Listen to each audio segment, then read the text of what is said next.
ಶುದ್ಧಾನಂದೋ ಸಂವಿದ್ಯುತಿಬಲಬಹುಲೌದಾರ್ಯವೀರ್ಯಾದಿದೇಹಂ ಚಿಂತಾ ಸಂತಾಪಲೇಕೋದ್ಭವಮೃತ್ಯುಮುಖರಾಶೇಷದೋಷಾತಿದೂರಂ ಸದ್ಭಿರ್ವೈರಾಗ್ಯಭಕ್ತಿಶ್ರುತಿಮತಿನಿಯತಧ್ಯಾನಜಜ್ಞಾನಯೋಗಾತ್ ಗಮ್ಯಂ ವಂದೇ ಮುಕುಂದಾಭಿಧಮಮಲಮಲಂ ಬ್ರಹ್ಮವೇದಾಂತವೇದ್ಯಂ ಅಭ್ರಮಂ ಭಂಗರಹಿತಂ ಅಜಡಂ ವಿಮಲಂ ಸದಾ ಆನಂದತೀರ್ಥಮತುಳಂ ಭಜೆ ತಾಪತ್ರಯಾಪಹಂ ಮೂಕೋಪಿ ಯತ್ಪ್ರಸಾದೇನ ಮುಕುಂದಶಯನಾಯತೆ ರಾಜರಾಜಾಯತೆ ರಿಕ್ತೋ ರಾಘವೇಂದ್ರಂ ತಮಾಶ್ರಯೇ ಆಪಾದಮೂಲಿಪರ್ಯಂತಂ ಗುರುಣಾಮಾಕೃತಿಂ ಸ್ಮರೇತ್ ತೇನ ವಿಘ್ನಾಃ ಪ್ರಣಶ್ಯಂತಿ ಸಿದ್ಧ್ಯಂತಿ ಚ ಮನೋರಥಾಃ. ಶ್ರೀ ಹರಿವಾಯು ಗುರುಗಳ ಚರಣಾರವಿಂದಗಳಲ್ಲಿ ಭಕ್ತಿಪೂರ್ವಕ ಪ್ರಣಾಮಗಳನ್ನು ಅರ್ಪಿಸಿ ಪರಮ ಪೂಜ್ಯ ಶ್ರೀಪಾದಂಗಳವರ ಸನ್ನಿಧಾನದಲ್ಲಿ ನಮಸ್ಕರಿಸಿ ಕಳೆದ 2 ದಿವಸಗಳಿಂದ ಸ್ವಗತ ಸ್ವಾತಂತ್ರ್ಯ ಸಂಧಿಯನ್ನು ಕುರಿತು ಪ್ರವಚನ ಮಾಡ್ತಾ ಬರ್ತಾ ಇದ್ದೇನೆ. ಇವತ್ತು ಕೂಡ ಅದೇ ಸಂಧಿಯಲ್ಲಿ ಬಂದಂತೆ ಮುಂದಿನ ಕೆಲವು ಶ್ಲೋಕಗಳನ್ನು ತಿಳಿಸಿ ಉಪನ್ಯಾಸವನ್ನು ದೇವರಲ್ಲಿ ಸಮರ್ಪಣೆ ಮಾಡುತ್ತೇನೆ. ಗುರುಗಳಲ್ಲಿ ದೇವರಲ್ಲಿ ನಿನ್ನೆ 8ನೇ ಪದ್ಯದವರೆಗೂ ಪ್ರವಚನವನ್ನು ನೋಡಿದ್ವಿ. ಇವತ್ತು ಈ ಸಂಧಿಯ 9ನೇ ಪದ್ಯವನ್ನು ಮುಂದುವರಿಸ್ತಾ ಇದ್ದೇನೆ. ಭಗವಂತ ನಾನಾ ರೀತಿಯಾದಂತಹ ಕರ್ಮಗಳು ನಾವು ಮಾಡಿದಾಗ ನಮ್ಮ ಮುಂದೆ ಬಹಳ ಹೊಸ ಹೊಸ ರೀತಿಯಾದ ಸಮಸ್ಯೆಯನ್ನು ಮುಂದೆ ಇಡ್ತಾರೆ. ನಾವು ಆ ಸಮಸ್ಯೆಯನ್ನು ದಾಟಬೇಕು. ಭಗವಂತ ಆ ಪರೀಕ್ಷೆಯನ್ನು ನಮ್ಮ ಮುಂದೆ ಇಟ್ಟಿರ್ತಾನೆ. ಅದನ್ನು ನಾವು ದಾಟಬೇಕಾದಾಗ ಕೆಲವು ತಪ್ಪುಗಳನ್ನು ಮಾಡ್ತೇವೆ. ಏನು ತಪ್ಪು ಮಾಡ್ತೇವೆ ಅಂದರೆ, ಸಮಸ್ಯೆ ನಮ್ಮ ಮುಂದೆ ಬಂದಾಗ ಯಾರೋ ಒಬ್ಬರನ್ನು ನಿಮಿತ್ತ ಮಾಡಿರ್ತಾನೆ ಆ ಸಮಸ್ಯೆ ಕೊಡಲಿಕ್ಕೆ, ಅವರನ್ನು ನಿಂದಿಸ್ಲಿಕ್ಕೆ ಶುರು ಮಾಡ್ತೇವೆ. ಇವನಿಂದಲೇ ಆದದ್ದೆಲ್ಲ, ಇವ ಇಲ್ಲದೆ ಇದ್ದಿದ್ರೆ ನನಗೆ ಈ ಸಮಸ್ಯೆ ಬರ್ತಿರಲಿಲ್ಲ. ಹಾಗಾಗಿ ಅವನನ್ನು ನಿಂದಿಸ್ಲಿಕ್ಕೆ ಶುರು ಮಾಡ್ತಾನೆ. ಸ್ವಲ್ಪ ತಿಳುವಳಿಕಸ್ಥ, ಅವನಿಗಿಂತ ಸ್ವಲ್ಪ ಮೇಲ್ಪಟ್ಟವನಿದ್ರೆ ವ್ಯಕ್ತಿಯನ್ನು ನಿಂದಿಸೋದಕ್ಕಿಂತ ಪಾಪ ಕರ್ಮವನ್ನು ನಿಂದಿಸ್ಲಿಕ್ಕೆ ಶುರು ಮಾಡ್ತಾನೆ. ಅದಕ್ಕಿಂತ ಸ್ವಲ್ಪ ತಿಳುವಳಿಕೆ ಹೆಚ್ಚಿದ್ದವನಿದ್ರೆ ಪಾಪ ಕರ್ಮ ಮಾಡಿಸಿದವರನ್ನು ನಿಂದನೆ ಮಾಡಲಿಕ್ಕೆ ಶುರು ಮಾಡ್ತಾನೆ. ಪಾಪ ನಿಂದನೆ, ಪಾಪ ಕರ್ಮ ಪ್ರೇರೇಪಕರ ನಿಂದನೆ, ಅಥವಾ ಎದುರುಗಡೆ ಯಾರಾದರೂ ಒಬ್ಬ ವ್ಯಕ್ತಿನೋ ವಸ್ತುನೋ ನಿಮಿತ್ತ ಆಗಿದ್ದರೆ ನಮಗೆ ಆ ಸಮಸ್ಯೆ ಬರಲಿಕ್ಕೆ ಆ ವ್ಯಕ್ತಿಯ ನಿಂದನೆ ಎಲ್ಲ ನಡೆದವರು. ಇದನ್ನು ಮಾಡಬೇಕಾ ಬೇಡ? ಇದನ್ನು ಮಾಡುವುದು ಸರಿನಾ? ಮೋಕ್ಷ ಬಯಸುವವನಿಗೆ ಈ ಥರದ್ದೊಂದು ನಿಂದನೆ ಮಾಡುವುದು ಸರಿನಾ ತಪ್ಪಾ ಅಂತ ಪ್ರಶ್ನೆ. ನಿನ್ನೆ ಹೇಳುವಾಗ ಒಂದು ವಿಷಯ ಪ್ರಸ್ತಾಪ ಮಾಡಿದ್ರು ದಾಸರು, ನಿಂದನೆಯ ಬಗ್ಗೆ. ಯಾರು ಇನ್ನೊಬ್ಬರನ್ನು ನಿಂದನೆ ಮಾಡ್ತಾನೆ, ಆ ನಿಂದಿಸಿದವರ ಪುಣ್ಯವನ್ನು ಭಗವಂತ ಸೆಳೀತಾನೆ. ಯಾರನ್ನು ನಿಂದಿಸಿರ್ತಾನೋ ಆ ವ್ಯಕ್ತಿಗೆ ಹೋಗಿ ಕೊಟ್ಬಿಡ್ತಾನೆ. ಹಾಗಾಗಿ ನಿಂದನೆ ಸರ್ವಥಾ ಸರಿಯಲ್ಲ. ಅಷ್ಟೇ ಅಲ್ಲದೇನೆ, ನಿಂದಿಸಿಕೊಳ್ಳುವಾಗ ಯಾವ ವ್ಯಕ್ತಿ ಸಹನಶೀಲನಾಗಿ ಕೂತ್ಕೊಂಡು ಸುಮ್ಮನೆ ನಿಂದಿಸ್ಲಿ ಬಿಡು, ಅವ ತಾನೇ ನಿಂದಿಸ್ತಿದ್ದಾನೆ, ನನ್ನನ್ನು ನಿಂದಿಸ್ಲಿ ಅಂತ ಸಹನಶೀಲನಾಗಿರ್ತಾನಲ್ಲ, ಆ ನಿಂದಿಸಿಕೊಂಡ ವ್ಯಕ್ತಿಯ ಪಾಪಗಳನ್ನು ಮೇಲೆ ಸೆಳೆದು ನಿಂದಿಸಿದವನಿಗೆ ಕೊಟ್ಬಿಡ್ತಾನೆ. ಇದು ಆನ್ಲೈನ್ ಟ್ರಾನ್ಸಾಕ್ಷನ್ ಅಂತ ನಾನು ನಿನ್ನೆ ಉದಾಹರಣೆ ಕೊಟ್ಟು ತಿಳಿಸಿದೆ. ಎಲ್ಲ ಆಟೋ ಸಿಸ್ಟಮ್. ಇಲ್ಲಿ ಮ್ಯಾನ್ಯುವಲ್ ವ್ಯವಸ್ಥೆಗಳು ಇದ್ದಿಲ್ಲ. ಭಗವಂತ ಎಲ್ಲ ಮ್ಯಾನ್ಯುವಲ್ ಇಲ್ಲ, ಎಲ್ಲ ಆಟೋ ಸಿಸ್ಟಮ್. ನೀನು ಅವನನ್ನು ನಿಂದಿಸ್ತೀಯ, ನಿನ್ನ ಪುಣ್ಯ ತಾನಾಗಿ ಖರ್ಚಾಗಿರ್ತದೆ. ಯಾರನ್ನ ನಿಂದಿಸ್ತೀಯ, ಅವರ ಪಾಪ ಬಂದು ನಿನಗೆ ಅಂಟುಕೊಳ್ತದೆ. ಹಾಗಾಗಿ ನಿಂದಿಸುವುದು ಬೇಡ. ಪಾಪಗಳನ್ನು ನೀವೇ ಮಾಡಿದಂತೆ ಮಾಡದಿದ್ರೂ ಪಾಪಗಳನ್ನು ಇನ್ನೊಬ್ಬರ ಪಾಪ ಅಂಟಿಸ್ಕೊಳ್ಳುವಂತ ಆಗಬೇಡ. ಏನೋ ಕಷ್ಟಪಟ್ಟು ಸಂಪಾದಿಸಿದ ಪುಣ್ಯ ಕಳ್ಕೊಳ್ಬೇಡ. ಈ ಕಳಕಳಿ ದಾಸರಿಗೆ, ಶಾಸ್ತ್ರಗಳಿಗೆ ನಮ್ಮ ಬಗ್ಗೆ ಇದೆ. ನಾವು ಪುಣ್ಯ ಮಾಡುವಾಗ ಬಹಳ ಕಷ್ಟಪಟ್ಟು ಮಾಡಿರ್ತೇವೆ. ಅದನ್ನು ಇನ್ನೊಬ್ಬರನ್ನ ನಿಂದಿಸಿ ಸೋರ ಹೋಗುವ ಹಾಗೆ ಮಾಡಿಕೊಂಡ್ರೆ ಹೇಗೆ? ಒಂದು ಮಡಿಕೆ ಚೆನ್ನಾಗಿ ನೀರು ತುಂಬಿ ತಗೊಂಡು ಬರ್ಲಿಕ್ಕೆ ಅವಕಾಶ ಇದೆ, ಮಣ್ಣಿನ ಮಡಿಕೆ. ನಮಗೆ ಗೊತ್ತಾಗದೆ ಕೆಳಗಡೆ ಒಂದು ಸಣ್ಣ ತೂತಾದರೆ ಆ ನೀರಲ್ಲಿ ಏನಾಗ್ತದೆ? ನಮ್ಮ ದೇಹ ಅನ್ನೋದು ಮಡಿಕೆ ಇದ್ದಾಗ. ಇನ್ನೊಬ್ಬರನ್ನ ನಿಂದಿಸೋದು, ಅಹಂಕಾರದಿಂದ ವರ್ತಿಸೋದು, ಹಿರಿಯರು ಗುರುಗಳು ಅನ್ನೋ ಭಾವನೆಯನ್ನ ತ್ಯಜಿಸಿ ವಿಪರೀತವಾದಂಥ ಧಾಷ್ಟ್ಯ ತೋರಿಸೋದು, ಇವೆಲ್ಲ ಮಡಿಕೆಯಲ್ಲಿ ಸಣ್ಣ ಸಣ್ಣ ತೂತುಗಳಿದ್ದಾವೆ. ಕಷ್ಟಪಟ್ಟು ಗಳಿಸಿದ ಪುಣ್ಯ ನೀರಿದ್ದ ಹಾಗೆ. ಆ ನೀರು ಎಷ್ಟೆಷ್ಟು ಶೇಖರಣೆಯಾಗಿ ಮಡುಗಟ್ಟುತ್ತದೆ, ಅಷ್ಟಷ್ಟು ನಮಗೆ ಮುಂದೆ ಜ್ಞಾನಕ್ಕೆ ಕಾರಣ ಆಗ್ತಿರ್ತದೆ. ನಾವು ಮಾಡುವ ಧಾಷ್ಟ್ಯ, ಹಿರಿಯರ ನಿಂದನೆ, ವಿಷ್ಣು ಭಕ್ತರ ನಿಂದನೆ, ಇವೆಲ್ಲ ನಮ್ಮ ಮಡಿಕೆಯಲ್ಲಿ ತೂತಾದ ಹಾಗೆ, ಹೋಲಾದ ಹಾಗೆ. ನಮಗೆ ಗೊತ್ತಿಲ್ಲದಂತೆ ನಿಧಾನಕ್ಕೆ ನಮ್ಮ ಪುಣ್ಯ ಸೋರಲ್ಬಿಡ್ತದೆ. ಈ ವಿಷಯದ ಬಗ್ಗೆ ನಿನ್ನೆ ನಾವು ಚಿಂತನೆ ಮಾಡ್ತಾ ಬಂದ್ವಿ. ಇಂದಿರೇಶನು ಭಕ್ತ ಜನರನ್ನು ನಿಂದಿಸುವವರೊಳಗಿಪ್ಪ ಪುಣ್ಯವ ತಂದು ತನ್ನವಗೀವ ಪಾಪಗಳವರಿಗುಳಿಸುವನು. ಇದು 8ನೇ ಪದ್ಯದಲ್ಲಿ ಪ್ರಸ್ತಾಪ ಆಗುತ್ತೆ. 9ರಲ್ಲಿ ಮತ್ತೊಂದು ವಿಷಯ ಅದಕ್ಕೆ ಸಂಬಂಧಪಟ್ಟಂತೆ ಮುಂದುವರಿಸಿ ಸ್ಪಷ್ಟವಾಗಿ ಹೇಳ್ತಾರೆ ದಾಸರು. ಹೊತ್ತು ಹೊತ್ತಿಗೆ ಪಾಪ ಕರ್ಮ ಪ್ರವರ್ತಕರ ನಿಂದಿಸದೆ ತನಗಿಂದಿತ್ತ ಉತ್ತಮರ ಗುಣಕರ್ಮಗಳ ಕೊಂಡಾಡದಲೇ ಇಪ್ಪ. ಮರ್ತ್ಯರಿಗೆ ಗೋ ಬ್ರಾಹ್ಮಣ ಸ್ತ್ರೀ ಹತ್ಯೆ ಮೊದಲಾದ ಕೆಲ ದೋಷಗಳಿದ್ದವನು ಸಂದೇಹ ಬಳಸಲ್ಲ ಕಿಲ ಶಾಸ್ತ್ರ ಸಮ್ಮತವು. ಒಂದು ಕಡೆ ಅಖಿಲ ಶಾಸ್ತ್ರ ಮತ ಅಂತ ಪಾಠ ಇದೆ. ಹರಿಕಥಾಮೃತ ಸಾರ ಗುರುಗಳ ಕರುಣದಿಂದ ಬಲಿತು ಬೇಡುವೆ ಪರಮ ಭಗವದ್ಭಕ್ತರಿಗನಾದರತಿ ಕೇಳುವುದು. ಹೊತ್ತು ಹೊತ್ತಿಗೆ ಪಾಪಕರ್ಮ ಪ್ರವರ್ತಕರ ನಿಂದಿಸದೆ. ಈ ಶ್ಲೋಕದಲ್ಲಿ ಹೇಳಿರುವ ಪಾಯಿಂಟ್ಗಳು ಇಷ್ಟು. ಒಂದು, ಹೊತ್ತೊತ್ತಿಗೆ ಪಾಪಕರ್ಮಗಳ ಪ್ರವರ್ತಕರನ್ನ ನಿಂದೆ ಮಾಡಬೇಡ, ಇದು ಒಂದು ಅಂಶ.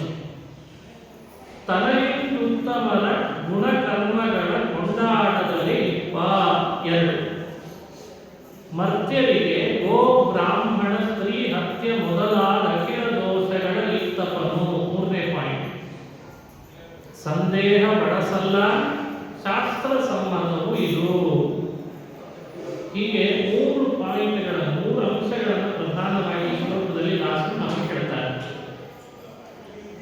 ನಾವು ಮಾಡುವ ಪಾಪಕರ್ಮಗಳು ಹೊತ್ತೊತ್ತಿಗೆ ಮಾಡ್ತಾ ಇದ್ದು ಪ್ರವರ್ತಕರು ಯಾರು ಅಂತ ಹಿಂದೆಲ್ಲ ಪರಿಚಯ ಮಾಡಿಸ್ತಾ ಬಂದರು.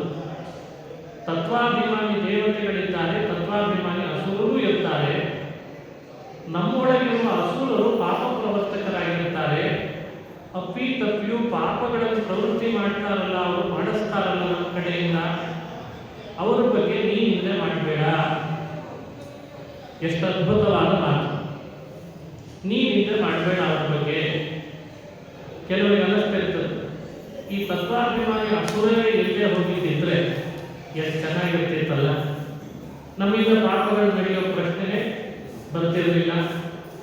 ನಾವಾಯಿತು, ನಮ್ಮ ಪುಣ್ಯ ಕೆಲಸಗಳಾಯಿತು, ತತ್ವಾಭಿಮಾನಿ ದೇವತೆಗಳು ಪ್ರೇರಣೆ ಮಾಡಿದಾಗ ಆಗಿಬಿಡ್ತಿತ್ತು, ಏನು ಆರಾಮಿರ್ತಿದ್ವಿ. ಇದು ನಮಗೊಂದು ಅನಿಸ್ತದೆ. ಅದಕ್ಕೆ ಸಣ್ಣ ಉದಾಹರಣೆ ಕೊಡ್ತಿರ್ತೇನೆ. ಕಳ್ಳರೇ ಇಲ್ಲೇ ಇದ್ರೆ ಪೊಲೀಸರಿಗೆ ಏನು ಕೆಲಸ? ನ್ಯಾಯಾನ್ಯಾಯದಲ್ಲಿ ಸಮಸ್ಯೆನೇ ಬರದೇ ಹೋದರೆ ನ್ಯಾಯಾಲಯಕ್ಕೆ ಏನು ಕೆಲಸ? ನಾವು ಯೋಚನೆ ಮಾಡುವಾಗ ಅನ್ಯಾಯ ಮಾಡೋರೇ ಇರಬಾರ್ದು, ಪಾಪ ಮಾಡೋರೇ ಇರಬಾರ್ದು, ಪಾಪ ಪ್ರವರ್ತಕರೇ ಇರಬಾರ್ದು. ಇದು ನಮ್ಮ ಯೋಚನೆಯೇ ಸರಿಯಲ್ಲ ಅಂತದೆ ಶಾಸ್ತ್ರ. ಈ ಥರದ ಯೋಚನೆಗಳನ್ನು ಮಾಡಬಾರ್ದು ಮನುಷ್ಯ. ರೋಗಗಳನ್ನೇ ಸೃಷ್ಟಿಸಬಾರ್ದಾಗಿತ್ತು. ರೋಗ ಸೃಷ್ಟಿನೇ ಮಾಡದೇ ಇದ್ರೆ ವೈದ್ಯರಿಗೆ ಏನು ಕೆಲಸ? ವೈದ್ಯರ ಅವಶ್ಯಕತೆ ಏನಿಲ್ಲ.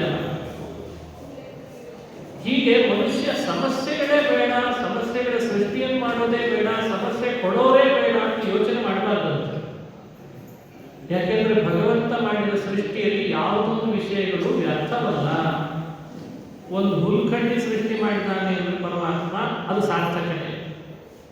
ನಿನಗದು ವ್ಯರ್ಥ ಆಗಿರ್ಬೋದು, ಆದರೆ ಬೇರೆ ಕಾರಣಕ್ಕೆ ಅದರ ಅವಶ್ಯಕತೆ ಬಹಳ ಇದೆ. ಇದು ದೇವರ ಸೃಷ್ಟಿಯನ್ನ ವಿಶಾಲವಾದ ದೃಷ್ಟಿಯಿಂದ ಕಣ್ತೆರೆದು ನೋಡುವವನಿಗೆ ಅರ್ಥ ಆಗ್ತದೆ. ತಿಮಿಂಗಿಲಿದೆ, ಸಮುದ್ರದಲ್ಲಿ ಯಾವತ್ತೋ ಒಂದು ದಿವಸ ಸಾಯ್ತದೆ. ಸತ್ತ ಮೇಲೆ ಆ ದೇಹವನ್ನು ನಾವು ನೀವು ಯಾರು ಹೋಗಿ ಸಮುದ್ರದಿಂದ ತೆಗೆದು ಹಾಕಲಿಕ್ಕಂತೂ ಆಗಲ್ಲ, ಅದು ಅಲ್ಲೇ ಕೊಡಿಬೇಕು. ಸರಿ, ಒಂದು ತಿಮಿಂಗಿಲ ಸಮುದ್ರದಲ್ಲಿ ಸಾವು ಅನುಭವಿಸಿದಾಗ ಅದು ಸತ್ತ ಮೇಲೆ ಅದರ ದೇಹವನ್ನು ತೆಗೆದುಹಾಕಲಿಕ್ಕೆ ಆಗದೇ ಇರೋ ಹಾಗೆ ಅಲ್ಲೇ ಇರಬೇಕಾಗ್ತದೆ. ನಾವ್ಯಾರು ಹೋಗೋದೇ ಇಲ್ಲ, ತೆಗೆದುಹಾಕುವ ಪ್ರಶ್ನೆನೇ ಇಲ್ಲ. ಹಾಗಾದ್ರೆ ಸಮುದ್ರದಲ್ಲಿ ಎಷ್ಟೋ ತಿಮಿಂಗಿಲಗಳು ಸತ್ತಾಗ ತೆಗೆದುಹಾಕಲಿಕ್ಕೆ ಅಂತ ನಾವು ನೀವು ಇಲ್ದಿದ್ದಾಗ ಮತ್ತೆ ಸಮುದ್ರ ಸರಿಯಾಗಿರೋದು ಹೇಗೆ, ಸ್ವಚ್ಛ ಆಗೋದು ಹೇಗೆ? ನಿಮಗೆ ಕೇಳಿದ್ರೆ ಆಶ್ಚರ್ಯ ಆಗ್ತದೆ. ಸರಿಸುಮಾರು 1 ವರ್ಷದ ಆಹಾರ ತಿಮಿಂಗಿಲನ ದೇಹ ಮೀನುಗಳಿದೆ. ಸೈನ್ಸ್ ಪ್ರೂವ್ ಮಾಡಿದೆ, ನಾನಲ್ಲ. ಹಾಗಾಗಿ ಅಲ್ಲಿರುವ ಸಣ್ಣ ಸಣ್ಣ ಮೀನುಗಳಿಗೆ ನಾವು ನೀವು ಆಹಾರ ಹಾಕ್ಲಿಕ್ಕಂತೂ ಅವಕಾಶ ಇರಲ್ಲ. ಆದರೆ 1 ವರ್ಷದ ತನಕ ಒಂದು ತಿಮಿಂಗಿಲನ ದೇಹವೇ ಮೀನುಗಳಿಗೆ ಆಹಾರ ಆದದ್ದಕ್ಕೆ ಉಳಿದು ಮೀನುಗಳು ಬೆಳವಣಿಗೆ ಅದರಿಂದ ಪಡೆದಿರ್ತಾರೆ. ಸಣ್ಣ ಉದಾಹರಣೆ, ಇದನ್ನು ಜಾಸ್ತಿ ನಾನು ಸದ್ಯಕ್ಕೆ ವಿಸ್ತಾರ ಮಾಡಲ್ಲ, ಇಂಥವು ತುಂಬಾ ಉದಾಹರಣೆಗಳಿದ್ದಾರೆ. ಈಗ ಮೀನಿನ ಸಾವು ಅನ್ಯಾಯ ಅಂತ ಸಾಯಿಸಿದ ವ್ಯಕ್ತಿಯನ್ನ, ಸತ್ತ ಕಾಲವನ್ನ ನಾವು ನೀವು ದೂರ್ತಾ ಕೊಡೋಣವೋ, ಉಳಿದ ಮೀನುಗಳಿಗೆಲ್ಲ ಅದರ ದೇಹ ಆಹಾರ ಆಯ್ತಲ್ಲ ಅಂತ ತಿಮಿಂಗಿಲಿನ ಸಾವನ್ನು ನಾವೆಲ್ಲರೂ ಕೂಡ ಶ್ಲಾಘಿಸೋಣವೋ? ಯಾವುದನ್ನು ನೀವು ಮಾಡ್ತೀರಿ? ಇಂಥ ಯೋಚನೆಗಳು ಮನುಷ್ಯ ಮಾಡಬೇಕಲ್ಲ. ದೈವದ ಸೃಷ್ಟಿ, ದೈವದ ಸಂಹಾರ, ದೈವ ಮಾಡ್ತಾ ಇರುವ ಸ್ಥಿತಿ, ಅದರ ಅಪಾರತೆ, ಅದರ ವಿಶಾಲತೆಯನ್ನು ಅರಿಯದಿದ್ದರೆ ಬಾಯಿ ಬಂದಾಗ ಎಲ್ಲರನ್ನ ನಿಂದನೆ ಮಾಡಲಿಕ್ಕೆ ಶುರು ಮಾಡ್ತಾರೆ. ಹಾಗೆ ಮಾಡಬೇಡ, ಹಾಗೆ ಮಾಡಬೇಡ. ಒಬ್ಬ ವ್ಯಕ್ತಿ ಪಾಪ ನಡೆಸ್ತಿದ್ದಾನೆ ಅಂದ್ರೆ ಆ ಪಾಪದಿಂದ 100 ಜನರ ಕಡೆಯಿಂದ ಪುಣ್ಯ ಮಾಡಿಸ್ಲಿಕ್ಕೆ ಅವಕಾಶ ಇರ್ತದೆ. ಅದು ನಾವು ನೀವು ಯೋಚನೆ ಮಾಡಿದ್ರೆ ಸಿಗಲ್ಲ ಆ ರಹಸ್ಯ. ಅದಕ್ಕೆ ದಾಸರಂತಾರೆ, ಬುದ್ಧಿ ಸಾಲದೆ ಸುಮ್ಮನಿರುವುದೇ ಸಮ್ಮತವೋ, ಯರ್ಚಾಲಾಭವೇ ಪರಮ ಸುಖವೋ.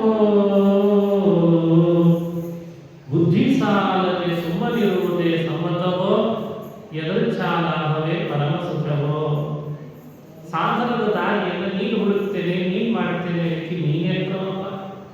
ನಿನ್ನ ಕೈಯಲ್ಲಿ ಅಧಿಕಾರ ಇದೆ, ನಿನ್ನ ಕೈಯಲ್ಲಿ ಸ್ವಾತಂತ್ರ್ಯ ಇದೆ. ಹಾಗಾಗಿ ನೀವು ನಿಂದಿಸ್ಲಿಕ್ಕೂ ಅಧಿಕಾರ ಇದೆ. ಮಾಡಲಿಕ್ಕೆ ಅಧಿಕಾರ ಇದೆ, ಇದ್ದವನಿಗೆ ನಿಂದಿಸ್ಲಿಕ್ಕೆ ಅಧಿಕಾರ ಇದೆಯೇ? ಮಾಡುವ ಅಗತ್ಯತೆ ಇದೆ ಇದ್ದವನು, ನೀನು ನಿಂದಿಸ್ಲಿಕ್ಕೆ ಹೋಗ್ಬೇಕು. ಅದಕ್ಕೆ ದಾಸರು ಹೇಳಿದ್ರು, ಹೊತ್ತು ಹೊತ್ತಿಗೆ ಪಾಪ ಕರ್ಮ ಪ್ರವರ್ತಕರ ನಿಂದಿಸದೆ ಅಪ್ಪಿತಪ್ಪಿಯು ವಿಷ್ಣು ಭಕ್ತರನ್ನ ನಿಂದಿಸಬೇಡ ಅಂತನ್ನೋದು ನಿನ್ನೆ ದಿವಸ ಹೇಳಿದ ವಿಷಯ. ಆದರೆ ಪಾಪಕರ್ಮ ಪ್ರವರ್ತಕರನ್ನು ಕೂಡ ನೀನು ನಿಂದಿಸಬೇಡ ಅನ್ನುವಂಥ ವಿಷಯವನ್ನು ದಾಸರು ತಿಳಿಸ್ತಾರೆ. ನಿಂದಿಸಬೇಡ, ನಿನಗೆ ಅಧಿಕಾರ ಇಲ್ಲ. ಈ ಅಂಶ ನಮ್ಮಲ್ಲಿ ಸಾಧ್ಯವಾದಷ್ಟು ನಾವು ಅದನ್ನು ಅಳವಡಿಸಿಕೊಳ್ಳಿಕ್ಕೆ ಪ್ರಯತ್ನ ಪಡಬೇಕು. ನಮ್ಮಿಂದ ಒಂದು ಪಾಪಕರ್ಮ ಇವತ್ತು ನಡೆದಿದೆ ಅಂದರೆ ಮುಂದೆ ಏನೋ ಒಂದು ದೊಡ್ಡ ಪುಣ್ಯಕರ್ಮ ನಡೆಸಲಿಕ್ಕೆ ಇರ್ತದೆ, ಅದಕ್ಕೆ ಇವತ್ತು ಪಾಪ ಮಾಡಿಸಿರ್ತಾರೆ. ಇದು ರಹಸ್ಯ ನಮ್ಗೆ ಅರ್ಥ ಆಗಲ್ಲ. ನಮ್ಮ ದೇಹದೊಳಗೆ ಇವತ್ತ್ಯಾಕೋ ದೇವರು ಸರಿಯಾಗಿ ಊಟ ಮಾಡಿಸ್ತಾ ಇಲ್ಲ ನನ್ನ ಕೈಯಲ್ಲಿ ಅಂತಂದ್ರೆ ನಾಳೆ ಭಾರಿ ದೊಡ್ಡ ಭಕ್ಷ್ಯ ಭೋಜನ ತಿನ್ನಿಸ್ಲಿಕ್ಕೆ ಅದಕ್ಕೆ ಮಾಡಿಸಿಲ್ಲ ಅಂತ ಅರ್ಥ. ಇವತ್ತು ಊಟ ಸಿಗ್ಲಿಲ್ಲ, ಯಾಕೋ ಕೊಡಿಸ್ಲಿಲ್ಲ ದೇವರೇ ಅಂತ ನೀನು ಅವನನ್ನು ಬೈಲಿಕ್ಕೆ ಶುರು ಮಾಡಿದ್ರೆ ಭಗವಂತ 100 ಪಟ್ಟು ನಮ್ಮ ಬಗ್ಗೆ ಯೋಚಿಸಿರ್ತಾನೆ. ನಾಳೆ ಭಕ್ಷ್ಯ ಭೋಜನ ತಿನ್ನಿಸ್ಬೇಕಿತ್ತು, ಇವತ್ತಿನ ಊಟ ಸಿಗಲಿಲ್ಲ ಅಂತ ಒದ್ದಾಡ್ತಿದ್ದಾರಲ್ಲ ಅಂತ ನಡೀತಾ ಭಗವಂತ. ಈ ಯೋಚನೆ ನಾವು ಮಾಡ್ತಾ ಇದ್ದೇವೆ. ಮಗು ತಿನ್ನಬೇಕು ಅಂತ ಹೇಳಿ ಸಿಹಿ ತಿಂಡಿಗಳೆಲ್ಲ ಮಾಡ್ತಾಳೆ ತಾಯಿ. ಆದರೆ ಕೈ ಹೊಲಿಸಿದ್ದಾಗ ಕೈಗೆ ಆ ಸಿಹಿ ತಿನಿಸು ಕೊಡಲ್ಲ, ಅವರು ಕೈ ತೊಡ್ಕೊಂಡು ಬಾ ಇದೆಲ್ಲ ಕೊಡಲ್ಲ ಅಂತ. ಇಲ್ಲ ನನಗೆ ಹೀಗೆ ಬೇಕು ಅಂತ ಮಗು ಹಠ ಮಾಡ್ತದೆ. ಸರಿ, ಹಾಗಾದ್ರೆ ಮಾಡಿ ಅಂತೂ ಮಾಡಿದ್ದೀನಿ, ನೀ ಕೈ ತೊಳೆಯೋ ತನಕ ನಿನಗೆ ಕೊಡಲ್ಲ, ನೀನು ಹಠ ಮಾಡ್ತೀನಿ ನನಗೆ ಗೊತ್ತು, ಅದಕ್ಕೆ ಡಬ್ಬಿ ಮೇಲೆ ಇಟ್ಟಿದ್ದೀನಿ, ನೀನು ಸಿಗದೇ ಹಾಗೆ ಅಂತ. ಈಗ ಡಬ್ಬಿಯಲ್ಲಿ ಹಾಕಿ ಮೇಲಿಡೋದು, ನಿನಗೆ ಕೊಡಲ್ಲ ಅಂತ ಹೇಳೋದು, ನೀನು ಕೈ ತೊಳ್ಕೊಂಡು ಬಾ ಅಂತ ಅವನಿಗೆ ರಿಸ್ಟ್ರಿಕ್ಷನ್ ಹಾಕೋದು, ಇದೆಲ್ಲ ತಾಯಿಗೆ ಸಿಹಿ ತಿನಿಸು ಅವನಿಗೆ ಕೊಡಬಾರ್ದು ಅಂತ ಉದ್ದೇಶದಿಂದ ಮಾಡ್ತಾಳ, ಅಥವಾ ನನ್ನ ಮಗು ನಾನು ಮಾಡಿದ ಸಿಹಿ ತಿನಿಸನ್ನು ತಿಂದಾಗ ಎಷ್ಟು ಆರೋಗ್ಯಕರವಾಗಿರ್ತದೆ ಅಂತ ಯೋಚನೆ ಮಾಡಿ ಮಾಡ್ತಾಳ?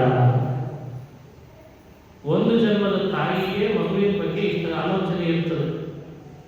ನನ್ನ ಮಗು ಆಹಾರ ತಿಂದು ಅನಾರೋಗ್ಯ ಆಗಬಾರ್ದು, ಅದು ಸರಿಯಾಗಿ ತಿನ್ನಬೇಕು, ಇಷ್ಟು ಆಲೋಚನೆ ಮಾಡ್ತದೋ ಇಲ್ಲವೋ?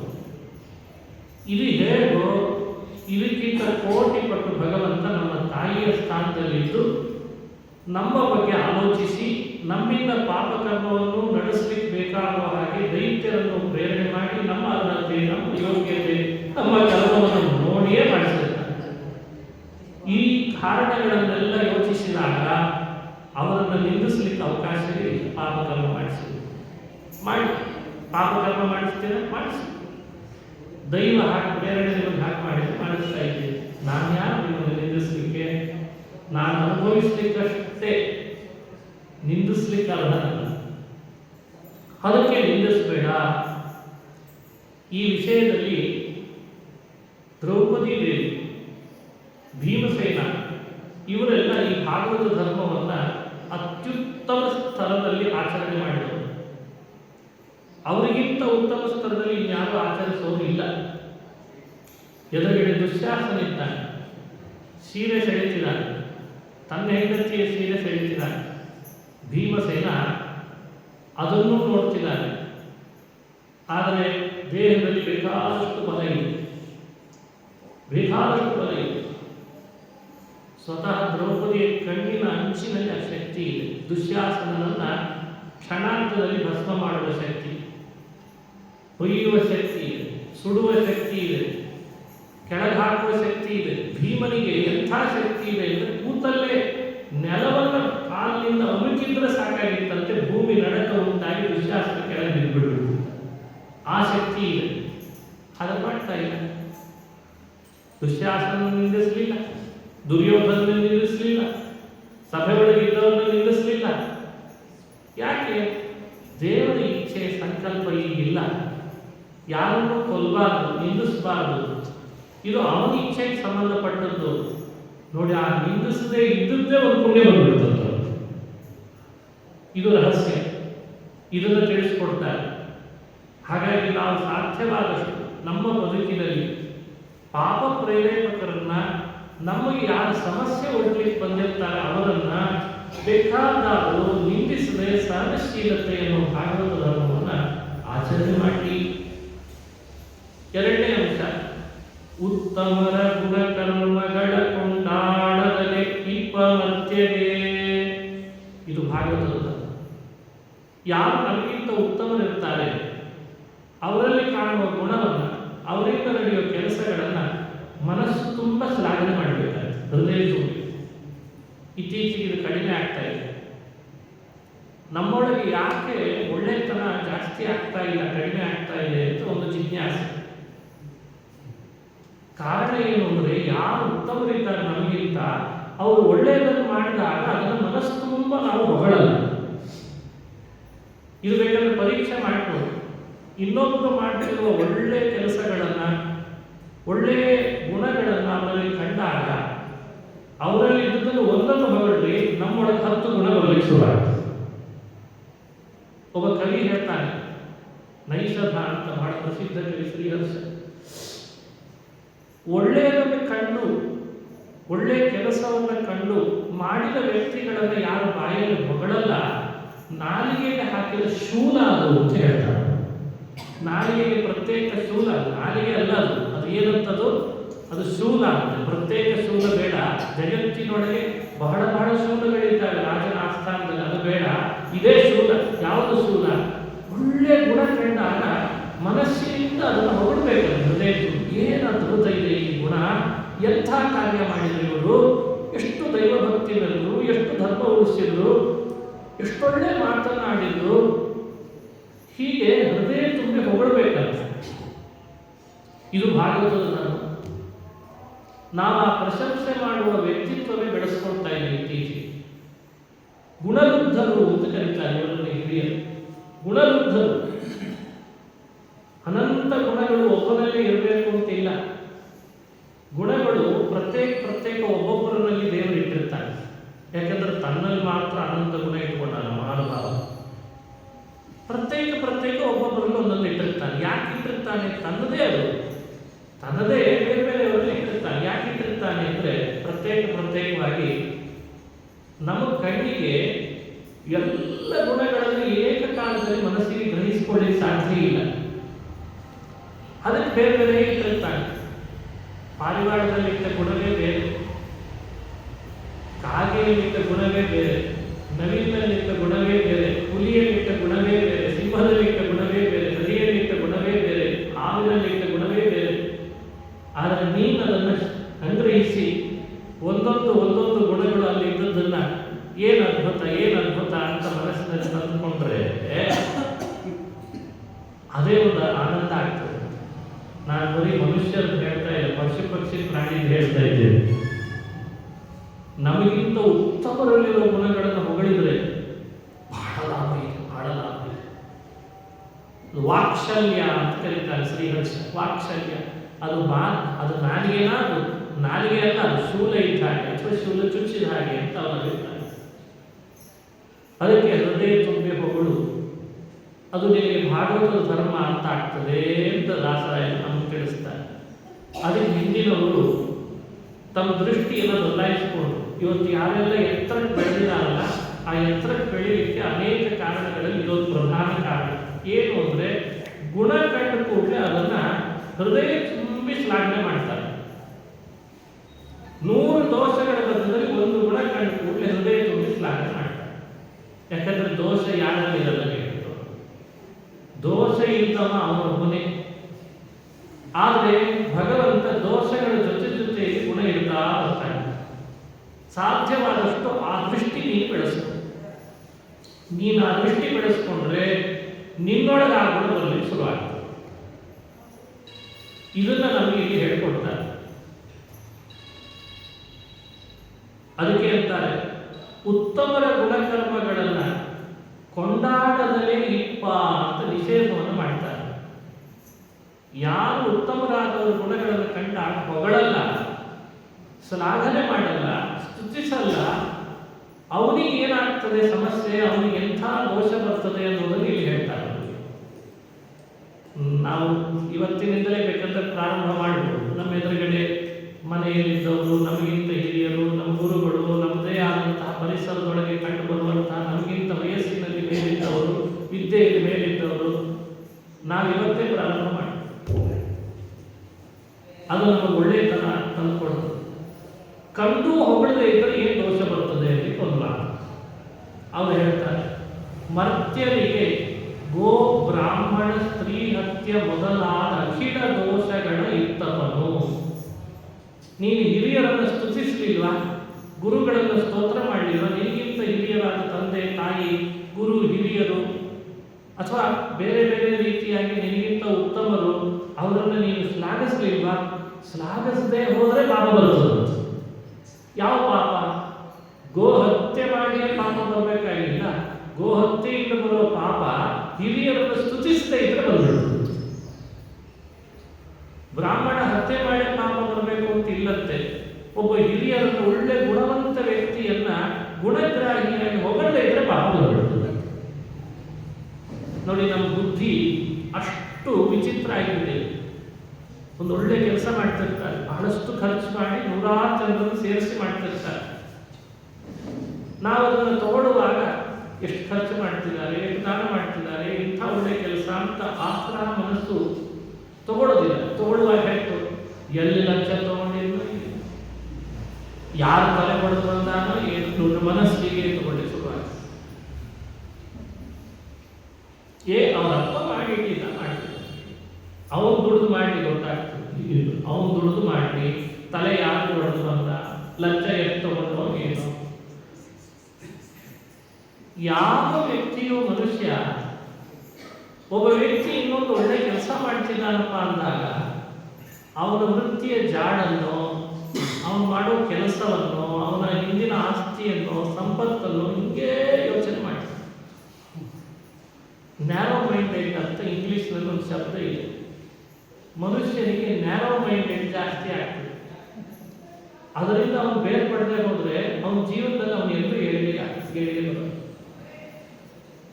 ಕೌನ್ಸಿಲಿಂಗ್ ಅಂತ ಮಾಡ್ತಾರೆ ಸೈಕಾಲಜಿಯಲ್ಲಿ. ವ್ಯಕ್ತಿಗಳನ್ನ ಕೌನ್ಸಿಲಿಂಗ್ ಒಳಪಡಿಸ್ತಾರೆ ಇತ್ತೀಚೆಗೆ. ಅದರ ಅರ್ಥ ಏನು ಅಂದರೆ, ಯಾವಾಗಲೂ ನೆಗೆಟಿವ್ ಥಿಂಕಿಂಗ್ ಜಾಸ್ತಿ ಆಗಿರುತ್ತೆ ಮನೆ ಒಳಗೆ, ಸಂಶಯದ ಬುದ್ಧಿ ಜಾಸ್ತಿ, ವಿಪರೀತ ತಿಳುವಳಿಕೆ ಅಂತ ನಮ್ಮ ಶಾಸ್ತ್ರಗಳು ಇದನ್ನೇ ಹೇಳಿದ್ರು ಅಷ್ಟೇ. ಸಂಶಯ, ವಿಪರ್ಯಯ, ಯಾರನ್ನು ಕಂಡು ಮನಸ್ಸಿನಲ್ಲಿ ತೃಪ್ತಿ ಇಲ್ಲ. ಎಷ್ಟು ಒಳ್ಳೇದು ಮಾಡಿದ್ರು ತೃಪ್ತಿ ಇಲ್ಲ. ಗಂಡ ಒಳ್ಳೇದೇ ಮಾಡ್ತಿರ್ತಾನೆ, ಪಾಪ ಹೆಂಡತಿಗೆ ಅನುಕೂಲ ಆಗಲಿ ಅಂತ ಅವಳಿಗೆ ತೃಪ್ತಿ ಇಲ್ಲ. ಏನೋ ನನ್ನ ಮೇಲೆ ಪ್ರೀತಿ ಕಡಿಮೆ, ನನ್ನ ಮಾತಾಡಿಸಲ್ಲ, ಉಪಯೋಗ ಇಲ್ಲ, ಹೀಗೆ ಹೆಂಡತಿ. ಗಂಡನಿಗೂ ಹಾಗೆ ಹೆಂಡತಿ ಮೇಲೆ ಯಾರೋ ಮೈಂಡ್, ಇವಳೇನು ಉಪಯೋಗ ಇಲ್ಲ, ಅವಳು ಹಾಗಿದ್ದಾಳೆ, ಹೀಗಿದ್ದಾಳೆ. ಇದು ಕೌಟುಂಬಿಕವಾಗಿ ಮನುಷ್ಯನಲ್ಲಿ ಬರ್ತಾ ಇರೋ ನ್ಯಾರೋ ಮೈಂಡ್ನೆಸ್ ಮೋಸ್ಟ್ ಡೇಂಜರಸ್. ಲೋಕದಲ್ಲಿ ಮನುಷ್ಯನಿಗೆ ಬರಲೇಬಾರದಾದದ್ದು ಯಾವುದು ಅಂದರೆ ನೆಗೆಟಿವ್ ಥಿಂಕಿಂಗ್ಸ್, ನ್ಯಾರೋ ಮೈಂಡ್ನೆಸ್. ಇದು ಮನುಷ್ಯ ಬಹಳ ಹಾಳಾಗಲಿಕ್ಕೆ ಕಾರಣ ಆಗ್ತದೆ. ಅದೇ ಒಂದು ಕಡೆ ಕುಳಿತು ಒಂದಿಷ್ಟು ಒಳ್ಳೆಯ ಪರಿಸರದೊಳಗೆ ನಾವು ಬೆಳೆದು ನಿಂತು ನೋಡಿ ಒಳ್ಳೊಳ್ಳೆ ವಿಚಾರಗಳನ್ನು ಮಾಡಲಿಕ್ಕೆ ಶುರು ಮಾಡಿದರೆ, ನಾನು ಅದಕ್ಕೆ ಒಬ್ಬರ ಹತ್ರ ಮಾತಾಡುವಾಗ ಹೇಳಿದೆ, ಇಷ್ಟೊತ್ತು ಮಾತಾಡಿದ್ರಲ್ಲ ಅಂದ್ರೆ ಬರೀ ಇನ್ನೊಬ್ಬರ ಬಗ್ಗೆ ದೋಷನೇ ಹೇಳ್ತಾನೆ ಒಂದ್ಸರಿ ಕೇಳಿದೆ ಅವರು, ಇಷ್ಟೊತ್ತು ತನಕ ಇನ್ನೊಬ್ಬರು ಬೈತಾನೆ ಇದ್ವಲ್ಲ, ನಾವು ನೀವು ಸೇರಿಕೊಂಡು ಒಂದು ಕೆಲಸ ಮಾಡೋಣ, ಸರ 10 ಗುಣ ಹೇಳಿ ನೋಡೋಣ, ಯಾವ್ದಾದ್ರು ನಿಮ್ಗೆ ಗೊತ್ತಿದ್ದು ಅಂತ. 10 ಗುಣ ಹೇಳಿ, ಅವರಲ್ಲೇ ಇರಬೇಕು ಇವರಲ್ಲೇ ಇರಬೇಕು ಬೇಡ, ನಿಮ್ಮ ಬುದ್ಧಿಯಲ್ಲಿ ಈ ಕೂಡಲೇ ಹೊಳೆಯೋ ಒಂದು 10 ಗುಣಗಳನ್ನು ಹೇಳಬೇಕು ಅಂತಂದ್ರೆ ಆಗಲಿಲ್ಲ, ಎಣಿಸ್ಲಿಕ್ಕೆ ಆಗಲಿಲ್ಲ. ಯಾಕಂದ್ರೆ ಗುಣ ಅಂದ್ರೆ ಏನು ಅಂತ ಹೇಳಿ ಪರಿಚಯ ಇಲ್ಲ. ಮನುಷ್ಯನಿಗೆ ಗುಣದ ಪರಿಚಯವೇ ಇಲ್ಲದೆ ಇದ್ರೆ ಇನ್ನು ಆತ ಇನ್ನು ಹೇಳಲಿಕ್ಕೆ ಸಾಧ್ಯ. ಗುಣ ಅಂದ್ರೆ ಏನು, ಅದರಿಂದ ಎಷ್ಟು ದೂರ ಬಂದಿದ್ದೇವೆ ನಾವೆಲ್ಲ. ಗುಣ ಅಂದ್ರೆ ಪರಿಚಯ ಮಾಡಿಕೊಳ್ಳಿಲ್ಲ, ಇದನ್ನು ಹೇಳ್ಕೊಡ್ಬೇಕಾಯ್ತು. ಒಳ್ಳೆಯ ವಕ್ತೃತ್ವ, ದಾತೃತ್ವ, ಕ್ಷಮ, ಸಹನಶೀಲತೆ, ಧರ್ಮದಲ್ಲಿ ಶ್ರದ್ಧೆ, ಅಧರ್ಮ ಮಾಡೋದ್ರಲ್ಲಿ ಭಯ, ಇನ್ನೊಬ್ಬರಿಗೆ ಹಿಂಸೆ ಮಾಡಬಾರ್ದು, ಇವೆಲ್ಲ ಗುಣಗಳಿವೆ. ಈ ಪರಿಚಯದಲ್ಲಿ ಗಾಡಿಯಲ್ಲಿ ಹಾಕ್ತಾ ಇದ್ದ ಅನ್ನಿಸ್ತದೆ ಇವೆಲ್ಲ. ಸಂವೇದನಾಶೀಲತೆ, ಮತ್ತೊಬ್ಬರಿಗೆ ತೊಂದರೆ ಆಗಬಾರ್ದು. ಈಗ ಮನುಷ್ಯನಿಗೆ ಇವೇ ಬರಲಿಲ್ಲ ಅಂದ್ರೆ ಇನ್ನು ಈ ಪುರಾಣ, ಭಾಗವತ, ರಾಮಾಯಣ ಸುಮ್ಮನೆ ಯಾಕೆ ಬೇಕಿವೆಲ್ಲ? ಗುಣವಂತರೇ ಆಗದೆ ಹೋದ್ರೆ ಹೇಗೆ? ಗುಣ ಕಂಡು ಇದು ಗುಣ ಅಂತ ಪತ್ತೆ ಹಚ್ಚಲಿಕ್ಕೆ ಬರದೇ ಹೋದ್ರೆ ಹೇಗೆ? ಪತ್ತೆ ಹಚ್ಚಿಯೂ ಕೂಡ ತನ್ನೊಳಗಿನಲ್ಲ ಅಂತ ಅದ್ರ ಬಗ್ಗೆ ಮಾತ್ಸರ್ಯ ಪಟ್ಟರೆ ಹೇಗೆ? ಪತ್ತೆ ಹಚ್ಚಿದ ಮೇಲೆ 4 ಮಾತಿಂದ ಎಂಥ ಗುಣ ಇದೆ ನಿಮ್ಮಲ್ಲಿ ಅಂತ ಶ್ಲಾಘನೆ ಮಾಡದೆ ಹೋದ್ರೆ ಹೇಗೆ? ನೋಡಿ, ಇದೆಲ್ಲ ಕಲಿಬೇಕು ನಾವು. ಇದನ್ನು ಕಲೀಲಿ ಅಂತ ಇಲ್ಲದೆ ಹೋದ್ರೆ ಈಗ ತಾನೇ ಹೇಳಿದಂತೆ ನಿಂದೆ ಮಾಡ್ತದೆ ಶಾಸ್ತ್ರ. ಶಾಸ್ತ್ರ ನಮ್ಮನ್ನು ಟ್ರೈನ್ ಮಾಡೋ ಪದ್ಧತಿ 2. ಕೆಲವು ಕೆಲಸಗಳನ್ನು ಹೊಗಳಿ ಕೆಲವು ಕೆಲಸಗಳನ್ನು ನೀನು ಮಾಡುವಂತ ಅದು ನಮ್ಮನ್ನು ಟ್ರೈನ್ ಮಾಡ್ತದೆ. ಆ ಕೆಲಸ ಹೊಗಳಿದ್ರಿಂದಲೇ ಅದಕ್ಕೆ ಸ್ತುತಿ, ಪ್ರಾಶಸ್ತ್ಯ ಅಂತ ಕರಿತೇವೆ ನಾವು. ಪ್ರಾಶಸ್ತ್ಯ ಬೋಧಕವಾದ ಮಾತು. ಇದನ್ನು ಪ್ರಶಂಸೆ ಮಾಡ್ತದೆ, ಬೋಧಾನವನ್ನು ಪ್ರಶಂಸೆ ಮಾಡ್ತದೆ, ದೇವರ ಪೂಜೆಯನ್ನು ಪ್ರಶಂಸೆ ಮಾಡ್ತದೆ, ಹರಿನಾಮ ಸ್ಮರಣೆ ಅನ್ನೋದು ಪ್ರಶಂಸೆ ಮಾಡ್ತದೆ. ಆ ಪ್ರಶಂಸೆ ಮಾಡುವ ಎಲ್ಲ ವಾಕ್ಯಗಳನ್ನು ನೀವು ಗಮನಿಸಿದಾಗ ಎಲ್ಲೋ ಒಂದು ಕಡೆಯಲ್ಲಿ ಇಷ್ಟು ಶಾಸ್ತ್ರ ಪ್ರಶಂಸೆ ಮಾಡ್ತದೆ ಅಂದಮೇಲೆ ನಾನು ಅದರಲ್ಲಿ ಪ್ರವೃತ್ತಿ ಮಾಡಬೇಕು ಅಂತ ಅನಿಸ್ಬೇಕಾಗ್ತದೆ. ಹಾಗೆ ಅದು ಸುರಾಪಾನವನ್ನು ನಿಂದೆ ಮಾಡ್ತದೆ, ಮಾಂಸ ಭಕ್ಷಣವನ್ನದು ನಿಂದೆ ಮಾಡ್ತದೆ. ಈ ನಿಂದೆಯ ಅನೇಕ ಮಾತುಗಳನ್ನು ನೀವು ಗಮನಿಸಿ ನಾನು ಅದರಿಂದ ನಿವೃತ್ತನಾಗಬೇಕು ಅಂತ ನಮ್ಮಲ್ಲಿ ಭಾವನೆ ಬರ್ತದೆ. ಪ್ರಶಂಸೆಯ ಉದ್ದೇಶ ಪ್ರವೃತ್ತಿ, ನಿಂದೆಯ ಉದ್ದೇಶ ಆ ಕೆಲಸದಿಂದ ನಿವೃತ್ತಿ. ಹಾಗೆ ಶಾಸ್ತ್ರಗಳು ಹಿರಿಯರನ್ನ, ಗುರುಗಳನ್ನ ಚೆನ್ನಾಗಿ ಪ್ರಶಂಸೆ ಮಾಡದೆ ಇರಬೇಡ ಪ್ರಶಂಸೆ ಮಾಡು ಅಂತ ಹೇಳೋದನ್ನ ಪ್ರಶಂಸೆ ಮಾಡದೆ ಇರಬೇಡ ಅಂತ ಹೀಗೆ ಹೇಳ್ತೀವಿ. ಪ್ರಶಂಸೆ ಮಾಡದೇ ಇರಬೇಡ ಅವ್ರ ಗುಣಕರ್ಮಗಳನ್ನು ಕಂಡಾಗ ನೀನು ಅಂತ ಹೇಳಿ ನಮಗೆ ಎಚ್ಚರ ಕೊಡ್ತದೆ. ಏನು ಎಚ್ಚರ? ಗೋ ಹತ್ಯೆ, ಬ್ರಾಹ್ಮಣ ಹತ್ಯೆ, ಸ್ತ್ರೀ ಹತ್ಯೆ ಮೊದಲಾದ ಮಹಾಪಾತಕಗಳಿಂದ ಮನುಷ್ಯ ಬಳಲ್ತಾನೆ ಹೇಗೋ ಅವೆಲ್ಲ ಪಾಪಗಳು ಕೂಡ ಇದರಿಂದಲೇ ಬರ್ತದೆ, ಹಿರಿಯರನ್ನು ಪ್ರಶಂಸೆ ಮಾಡದೇ ಹೋದರೆ ಬರ್ತದೆ ಅಂತ ಎಚ್ಚರಿಕೆ ಕೊಡ್ತದೆ. ಸಾಧ್ಯವಾದರೆ ಇದನ್ನು ಅಳವಡಿಸಿಕೊಳ್ಬೇಕಲ್ಲ ನಾವು. ಇವತ್ತು ಬಹಳ ದೊಡ್ಡ ಕಂಪನಿಗಳಲ್ಲಿ ಅಪ್ರಿಸಿಯೇಷನ್ ಅವಾರ್ಡ್ ಅಂತ ಒಂದು ಕೊಡ್ತಾರೆ, ಅಚೀವ್ಮೆಂಟ್ ಅವಾರ್ಡ್. ಅಂದ್ರೆ ಒಂದಿಷ್ಟು ವರ್ಷ ಕೆಲಸ ಮಾಡಿರ್ತಾರೆ ಆ ಕಂಪನಿಗಳು. ಆ ಕಂಪನಿಗಳ ಎಂಪ್ಲಾಯೀಸ್ಗಳ ಮಧ್ಯದಲ್ಲಿ ಒಬ್ಬರನ್ನ ಆರಿಸ್ತಾರೆ. ಆರಿಸಿ ಅವನಿಗೆ ಏನು ಕೊಡ್ತಾರೆ? Appreciation achievement awards. ಕಾರಣ ಏನು ಅಂತ ನಾವು ವಿಮರ್ಶಿಸಿದಾಗ ಅವರು ಹೇಳಿದರು, ಇವನು ಇನ್ಸ್ಪೈರ್ ಆಗ್ತಾನೆ ಉಳಿದವರಿಗೆ, ಅವನು ನಮ್ಮ ಕಂಪನಿಗೆ ಹೆಚ್ಚು ಲಾಭ ತರಲಿಕ್ಕೆ ಬೇಕಾಗುವ ಕೆಲಸ ಮಾಡ್ತಾನೆ. ಈ ಅಪ್ರಿಸಿಯೇಷನ್ ಅಚೀವ್ಮೆಂಟ್ ಅವಾರ್ಡ್ಸ್ಗಳು ಬಿಸಿನೆಸ್ ಆಗಿ ಮಾರ್ಪಾಡಾಗ್ತದೆ. ಪರವಾಗಿಲ್ಲ, ನಾನು ಅದ್ರ ಬಗ್ಗೆ ಹೆಚ್ಚು ಚರ್ಚೆ ಮಾಡಲ್ಲ, ನಿಮಗೆ ಎಕ್ಸಾಂಪಲ್ಗೋಸ್ಕರ ತಗೊಂಡಿದ್ದೇನೆ. ನಮ್ಮ ಶಾಸ್ತ್ರ ಅಪ್ರಿಸಿಯೇಷನ್ ಅನ್ನ ಹಿರಿಯರ ಬಗ್ಗೆ, ಗುರುಗಳ ಬಗ್ಗೆ ಮಾಡಿದರೆ ಪುಣ್ಯವಾಗಿ ಮಾರ್ಪಾಡಾಯ್ತು. ನೋಡಿ, ಇದೇ ವ್ಯತ್ಯಾಸ. ನೋಡಿ, ಇದು ನಿನಗೆ ಪುಣ್ಯವು, ಇದು ನಿನಗೆ ಧರ್ಮವು, ಇದು ನಿನಗೆ ದೇವರ ಪ್ರೀತಿಕರವು, ನಿನ್ನೊಳಗೆ ಗುಣ ಬರಲಿಕ್ಕೆ ಕಾರಣವೂ ಆಗ್ತದಲ್ಲಪ್ಪ. ಹಾಗಾಗಿ ಇನ್ನೊಬ್ಬರನ್ನ ಅಪ್ರಿಸಿಯೇಟ್ ಮಾಡು, ಗುಣ ಕಂಡಾಗ ಅಪ್ರಿಸಿಯೇಟ್ ಮಾಡು. ಇದು ನಾವು ನೋಡಬೇಕಾದ ಅಂಶ. ಮರ್ತ್ಯರಿಗೆ ಗೋ ಬ್ರಾಹ್ಮಣ ಸ್ತ್ರೀ ಹತ್ಯೆ ಮೊದಲಾದ ಕಿಡ ದೋಷಗಳಿದ್ದವನು ಸಂದೇಹ ಮಡಸಲ್ಲ ಕಿಡ ಶಾಸ್ತ್ರ ಮತ. ಇದು ಶಾಸ್ತ್ರಗಳಿಗೆ ಅತ್ಯಂತ ಸಮ್ಮತವಾದ ವಿಷಯ. ಇದ್ರ ಬಗ್ಗೆ ಬೇಕಾದಷ್ಟು ಪುರಾಣ ಇತಿಹಾಸಗಳಲ್ಲಿ ನೀವು ತೆಗೆದು ನೋಡ್ಕೊಳ್ಳಿ, ಉದಾಹರಣೆಗಳು ಸಿಗ್ತವೆ ಅಂತ ಅಭಿಪ್ರಾಯ. 10ನೇ ಪದ್ಯ. ತನ್ನ ಸ್ವಾತಂತ್ರ್ಯ ಗುಣಗಳ ಹಿರಣ್ಯ ಗರ್ಭಾಚರಿಗೆ ಕಲಿಮುಖ ದಾನವರ ಸಂತತಿಗೆ ಅವರ ಅಧಿಕಾರವನುಸರಿಸಿ ಪುಣ್ಯ ಪಾಪಗಳೀವ ಬಹುಕಾರುಣ್ಯ ಸಾಗರ ಅಲ್ಪಶಕ್ತಿಗಳುಂಡಲರಿಯದೆ ಇರಲು ಗುಣಗಳಿಸುವನು ಸರ್ವರಿಗೆ.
ಪೂಜ್ಯ ಶ್ರೀಪಾದಗಳವರ ಅಡಿದಾವರೆಗಳಲ್ಲಿ ಭಕ್ತಿಪೂರ್ವಕ ಪ್ರಣಾಮಗಳನ್ನು ಅರ್ಪಿಸಿ 9ನೇ ಪದ್ಯವನ್ನು ಮುಗಿಸಿ 10ನೇ ಪದ್ಯಕ್ಕೆ ಬರ್ತಾ ಇದ್ದೇವೆ. ತನ್ನ ಸ್ವಾತಂತ್ರ್ಯ ಗುಣಗಳ ಹಿರಣ್ಯ ಗರ್ಭಾದ್ಯರಿಗೆ ಕಲಿಮುಖ ದಾನವರ ಸಂತತಿಗೆ ಅವರಧಿಕಾರವನುಸರಿಸಿ ಪುಣ್ಯ ಪಾಪಗಳೀವ ಬಹುಕಾರುಣ್ಯ ಸಾಗರ ಅಲ್ಪಶಕ್ತಿಗಳುಣ್ಣಲರಿಯದೆ ಇರಲು ಗುಣಗಳಿಸುವನು ಸರ್ವರಿಗೆ. ಈ ಶ್ಲೋಕದ ಅಭಿಪ್ರಾಯ, ನಾವೆಲ್ಲ ಜೀವರು ಅತ್ಯಲ್ಪರಿದ್ದೇವೆ. ಅಲ್ಪರಾದ ನಮಗೆ ನಮ್ಮ ಪುಣ್ಯ ಪಾಪಗಳನ್ನು ಅನುಭವಿಸುವಷ್ಟು ಶಕ್ತಿ ಇಲ್ಲ. ಆದರೆ ನಾವೇ ಅನುಭವಿಸಬೇಕಾದದ್ದು. ಭಗವಂತ ನಾವು ಮಾಡಿದ ಪುಣ್ಯವನ್ನು ಇನ್ನೊಬ್ಬರಿಗೆ ಕೊಡುವವನು ಅಲ್ಲ, ನಮ್ದನ್ನು ನಾವೇ ಅನುಭವಿಸಬೇಕು. ನಾವು ಅನುಭವಿಸುವಂತೆ ಮಾಡಬೇಕಾದ್ರೆ ನಮ್ಮೊಳಗೆ ಪರಮಾತ್ಮ ತಾನೇ ಸೇರ್ಕೊಳ್ತಾನಂತ. ನಮಗೆ ಆ ಶಕ್ತಿ ಇಲ್ಲದೆ ಇರೋದಕ್ಕೆ ತಾಯಿ ಮಕ್ಕಳಿಗೆ ಊಟ ಮಾಡುವ ಶಕ್ತಿ ಇನ್ನೂ ಬಂದಿರಲ್ಲ.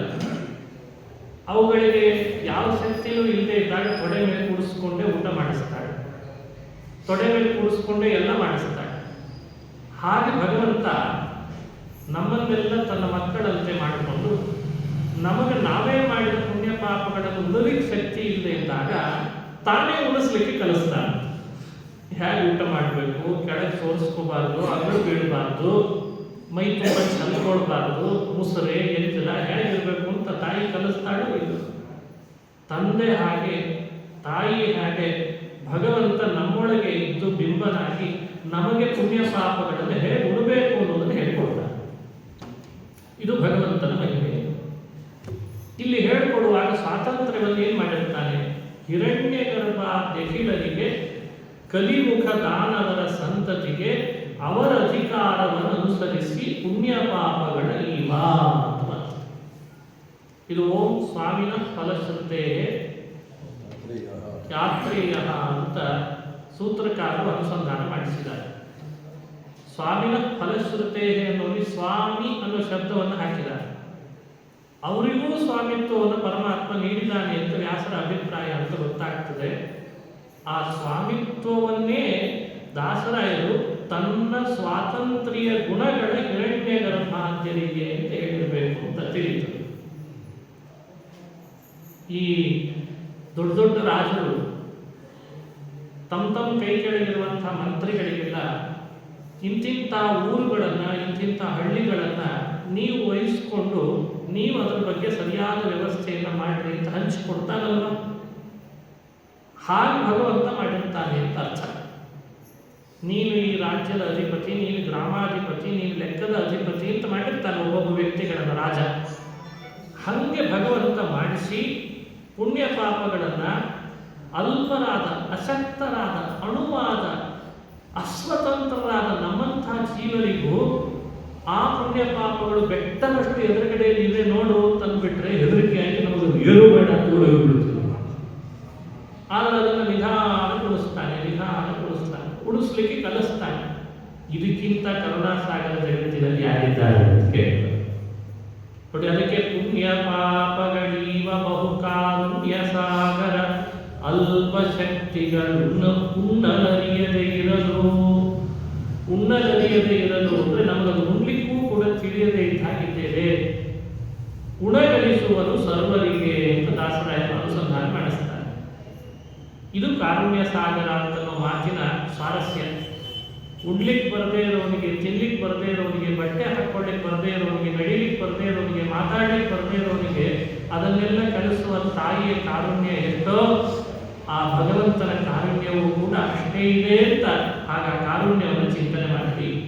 ಇನ್ನೂ ಅಪಾರವಾಗಿದೆ ಕಾರುಣ್ಯ, ಅದಕ್ಕೆ ಸಾಗರ ಅಂತ ಕರೀತಾರೆ. ಸಾಗರ ಇದೆಲ್ಲ ವಿಷ್ಣು ರಹಸ್ಯದ ಮಾತುಗಳನ್ನು ಅನುಸರಿಸಿ ನಮಗೆ ಚಿಂತನೆ ಮಾಡಿ. ಮುಂದಿನ ಮಾತು 11ನೇ ಶ್ಲೋಕ, 11, 12, 13 3 ಶ್ಲೋಕಗಳಿದ್ದಾವೆ. 14ನೇದು ಈಗಾಗಲೇ ಹೇಳೇ ಆಗಿದೆ. 15ನೇದು ಕೊನೆಯ ಶ್ಲೋಕ. ಆ ವಿಷ್ಣು ರಹಸ್ಯಗಳಲ್ಲಿ, ಪುರಾಣಗಳಲ್ಲಿ ಯಾವ್ಯಾವ ಸ್ತೋತ್ರಗಳು ಬಂದಿರ್ತಾವೆ ಪರಮಾತ್ಮನ ಬಗ್ಗೆ, ದಾಸರಾಯರು ಅದನ್ನು ಕನ್ನಡೀಕರಿಸಿಬಿಟ್ಟಿರ್ತಾರೆ. ಅವರ ಚಮತ್ಕಾರ ಅದು, ಅವರ ಕೌಶಲ. ಸತ್ಯ ವಿಕ್ರಮ ಪುಣ್ಯ ಪಾಪ ಸಮಸ್ತರಿಗೆ ಕೊಡಲೋ ಸುಗದಿ 40 ಭಾಗವ ಮಾಡಿ ಕ್ಲೇಶಾಂಶವನು ಜನಕೀವ. ಅತ್ಯಲುಪ ಪರಮ ಅಣುವಿಗೆ ಸಾಮರ್ಥ್ಯವನ್ನು ತಾ ಕೊಟ್ಟು ಸ್ಥೂಲ ಪದಾರ್ಥಗಳ ಉಂಡುಣಿಪ ಸರ್ವಜೀವರಿಗೆ. ಭಗವಂತ ಸ್ವಾಖ್ಯರಸವನ್ನು ಮಾತ್ರ ಉಪಭೋಗಿಸ್ತಾನೆ. ಸ್ವಾಖ್ಯರಸ ಬಿಟ್ಟು ಮತ್ತೊಂದನ್ನು ಪರಮಾತ್ಮ ಉಪಭೋಗಿಸಲ್ಲ. ಯಾವುದರಲ್ಲೇ ಇದ್ರೂ ಸ್ವಾಖ್ಯರಸ ಉಪಭೋಗ ಮಾತ್ರ. ಶುಭಂ ಪಿಬತ್ಯಸೋ ನಿತ್ಯಂ ನಾಶುಭಂ ಸಹರಿ ಪಿಬೇತ್ ಅಂತ ವಾಕ್ಯ. ಈ ನಿರವಕಾಶ ಪ್ರಮಾಣಗಳನ್ನು ಭಗವತ್ಪಾದರು ನಮಗೆ ನೀಡಿ ಭಗವಂತ ಯಾವತ್ತಿದ್ರೂ ಸ್ವಾಖ್ಯ ರಸವನ್ನು ಮಾತ್ರ ಉಪಭೋಗಿಸ್ತಾನೆ ಅನ್ನೋ ರಹಸ್ಯ ಹೇಳ್ತಾರೆ. ನಮಗಿಂತ ಉತ್ತಮರಿಗೆ ಮಾತ್ರ ಸ್ವಾಖ್ಯ ರಸ ಉಪಭೋಗ ಅಂದ್ರೆ ಏನು ಅನ್ನೋದು ಅರ್ಥ ಆಗ್ತದೆ. ನಾವು ಶಬ್ದದಲ್ಲಿ ಮಾತ್ರ ಬದುಕುವುದು. ಶಬ್ದ ಏನ್ ದೇವರು ಏನ್ ಮಾಡ್ತಾನೆ ನೈವೇದ್ಯ ಮಾಡುವಾಗ ಸ್ವಾಖ್ಯ ರಸ ಭೋಕ್ತೇ ನಮಃ ಅಂತ ತಂದೇವೆ. ಅದರೊಳಗೆ ಇರುವ ತನ್ನ ರೂಪ, ತನಗೂ ಆ ರೂಪಕ್ಕೂ ಇರುವ ಐಕ್ಯ, ಅಷ್ಟು ಎತ್ತರದ ಚಿಂತನೆ ನಮಗಾಗಲ್ಲ. ಆ ಮಾಡುವ ಕಾರ್ಯದ ಉದ್ದೇಶ ಏನು ಹಾಗೆ ಮಾಡ್ತಾನಲ್ಲ ದೇವರು ಅಂದ್ರೆ ನಮಗೋಸ್ಕರ ಮಾಡ್ತಾನೆ. ನಮಗೆ ಸ್ಥೂಲ ಪದಾರ್ಥಗಳ ಉಪಭೋಗ ಕೊಡಬೇಕು, ಅದನ್ನ ತಾನಾಗಿ ನಾವು ಮಾಡಿಕೊಳ್ಳಿಕ್ಕೆ ಆಗ್ತಿರಲ್ಲ. ಅದಕ್ಕೆ ಪರಮಾತ್ಮ ಈ ಸ್ವಾತಂತ್ರ್ಯ ವಿಭಾಗದ ವ್ಯವಸ್ಥೆಯನ್ನು ಇಟ್ಟಿದ್ದಾನೆ ಅಂತ ದಾಸರು ಹೇಳ್ತಾರೆ. ನೋಡಿ, ದೇವರು ಸತ್ಯ ವಿಕ್ರಮ ಪುಣ್ಯ ಪಾಪ ಸಮಸ್ತರಿಗೆ ಕೊಡಲೋ ಸುಗದಿ. ಪುಣ್ಯ ಪಾಪಗಳ ಅನುಭವ ನಮಗೆ ನಿಮಗೆಲ್ಲರಿಗೂ ಆಗಲೇಬೇಕು, ಅದು ಕಡ್ಡಾಯ. ಆಗಲೇಬೇಕು ಅಂತಾದ್ರೆ ನಮಗಷ್ಟು ಶಕ್ತಿ ಇಲ್ಲ. ಅದಕ್ಕೆ ಏನು ಮಾಡಿದ, ತನ್ನದೇ ರೂಪ ತನ್ನದೇ ಮಹಿಮೆಯಿಂದ 40 ಭಾಗ ಮಾಡಿ ಲೇಷಾಂಶವನ್ನು, ಒಂದು ಲೇಷದಷ್ಟು ಅಂಶ, ಆ ವಿಭಾಗದ ವಿಸ್ತಾರದ ಚಾರ್ಟ್ ಹಿಂದೆ ಹೇಳಿಯಾಗಿತ್ತು. ಅದಕ್ಕೆ ಲೇಷಾಂಶವನ್ನು ಜನಕೀವ ಅತ್ಯಲ್ಪ ಪರಮ ಅಣುವಿಗೆ ಸಾಮರ್ಥ್ಯವನ್ನು ತಾ ಕೊಟ್ಟು ಅಂತ ದಾಸರು ಹೇಳ್ತಾರೆ. ಈ ಜೀವ ಅತ್ಯಲ್ಪನಾಗಿದ್ದಾನೆ, ಅವನಿಗೆ ಉಡ್ಲಿಕ್ಕೆ ಬೇಕಾಗುವ ಸಾಮರ್ಥ್ಯವನ್ನು ತಾನೇ ಕೊಡ್ತಾನೆ. ಸ್ಥೂಲ ಪದಾರ್ಥಗಳ ಉಂಡುಣಿಪ ಅಂತಂದಾಗ ಸೂಕ್ಷ್ಮ ತಾನು ಉಣ್ತಾನೆ. ಅದರಲ್ಲಿ ಸ್ಥೂಲವನ್ನು ಮಾತ್ರ ಜನರಿಗೋಸ್ಕರವಾಗಿ ತಾನು ಸೂಕ್ಷ್ಮ ಉಂಡು ಅವರಿಗೆ ಉಣಿಸ್ತಾನೆ ಅಂತ ಅರ್ಥ. ಇದು ಸ್ವಾತಂತ್ರ್ಯವನ್ನ ಇನ್ನೊಬ್ಬರಿಗೆ ಕೊಡೋದು ಅನ್ನೋದ್ರ ಅಭಿಪ್ರಾಯದ ವಿಶೇಷ ಏನು ಅಂತನ್ನೋದು ಈ ಶ್ಲೋಕದಿಂದ ನಾವು ಅರಿಯಬೇಕು.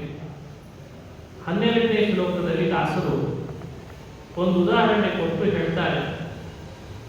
ತಿಮಿರ ತರಣಿಗಳೇಕದಶನಿ ಸಮನಿಶಿಪ್ಪವೆ ಎಂದಿಗಾದರೂ ಭ್ರಮಣ ಚಳಿ ಬಿಸಿಲಂಚಿಕೆಗಳುಂಟೇನು ಪರ್ವತಕ್ಕೆ ಅಮಿತ ಜೀವರೊಳಿದ್ದು ಲಘುಮಿ ರಮಣ ವ್ಯಾಪಾರಗಳ ಮಾಡುವ ಕಮಲಪತ್ರ ಸರೋವರಗಳೊಳಿಪ್ಪ ಜನದಂತೆ.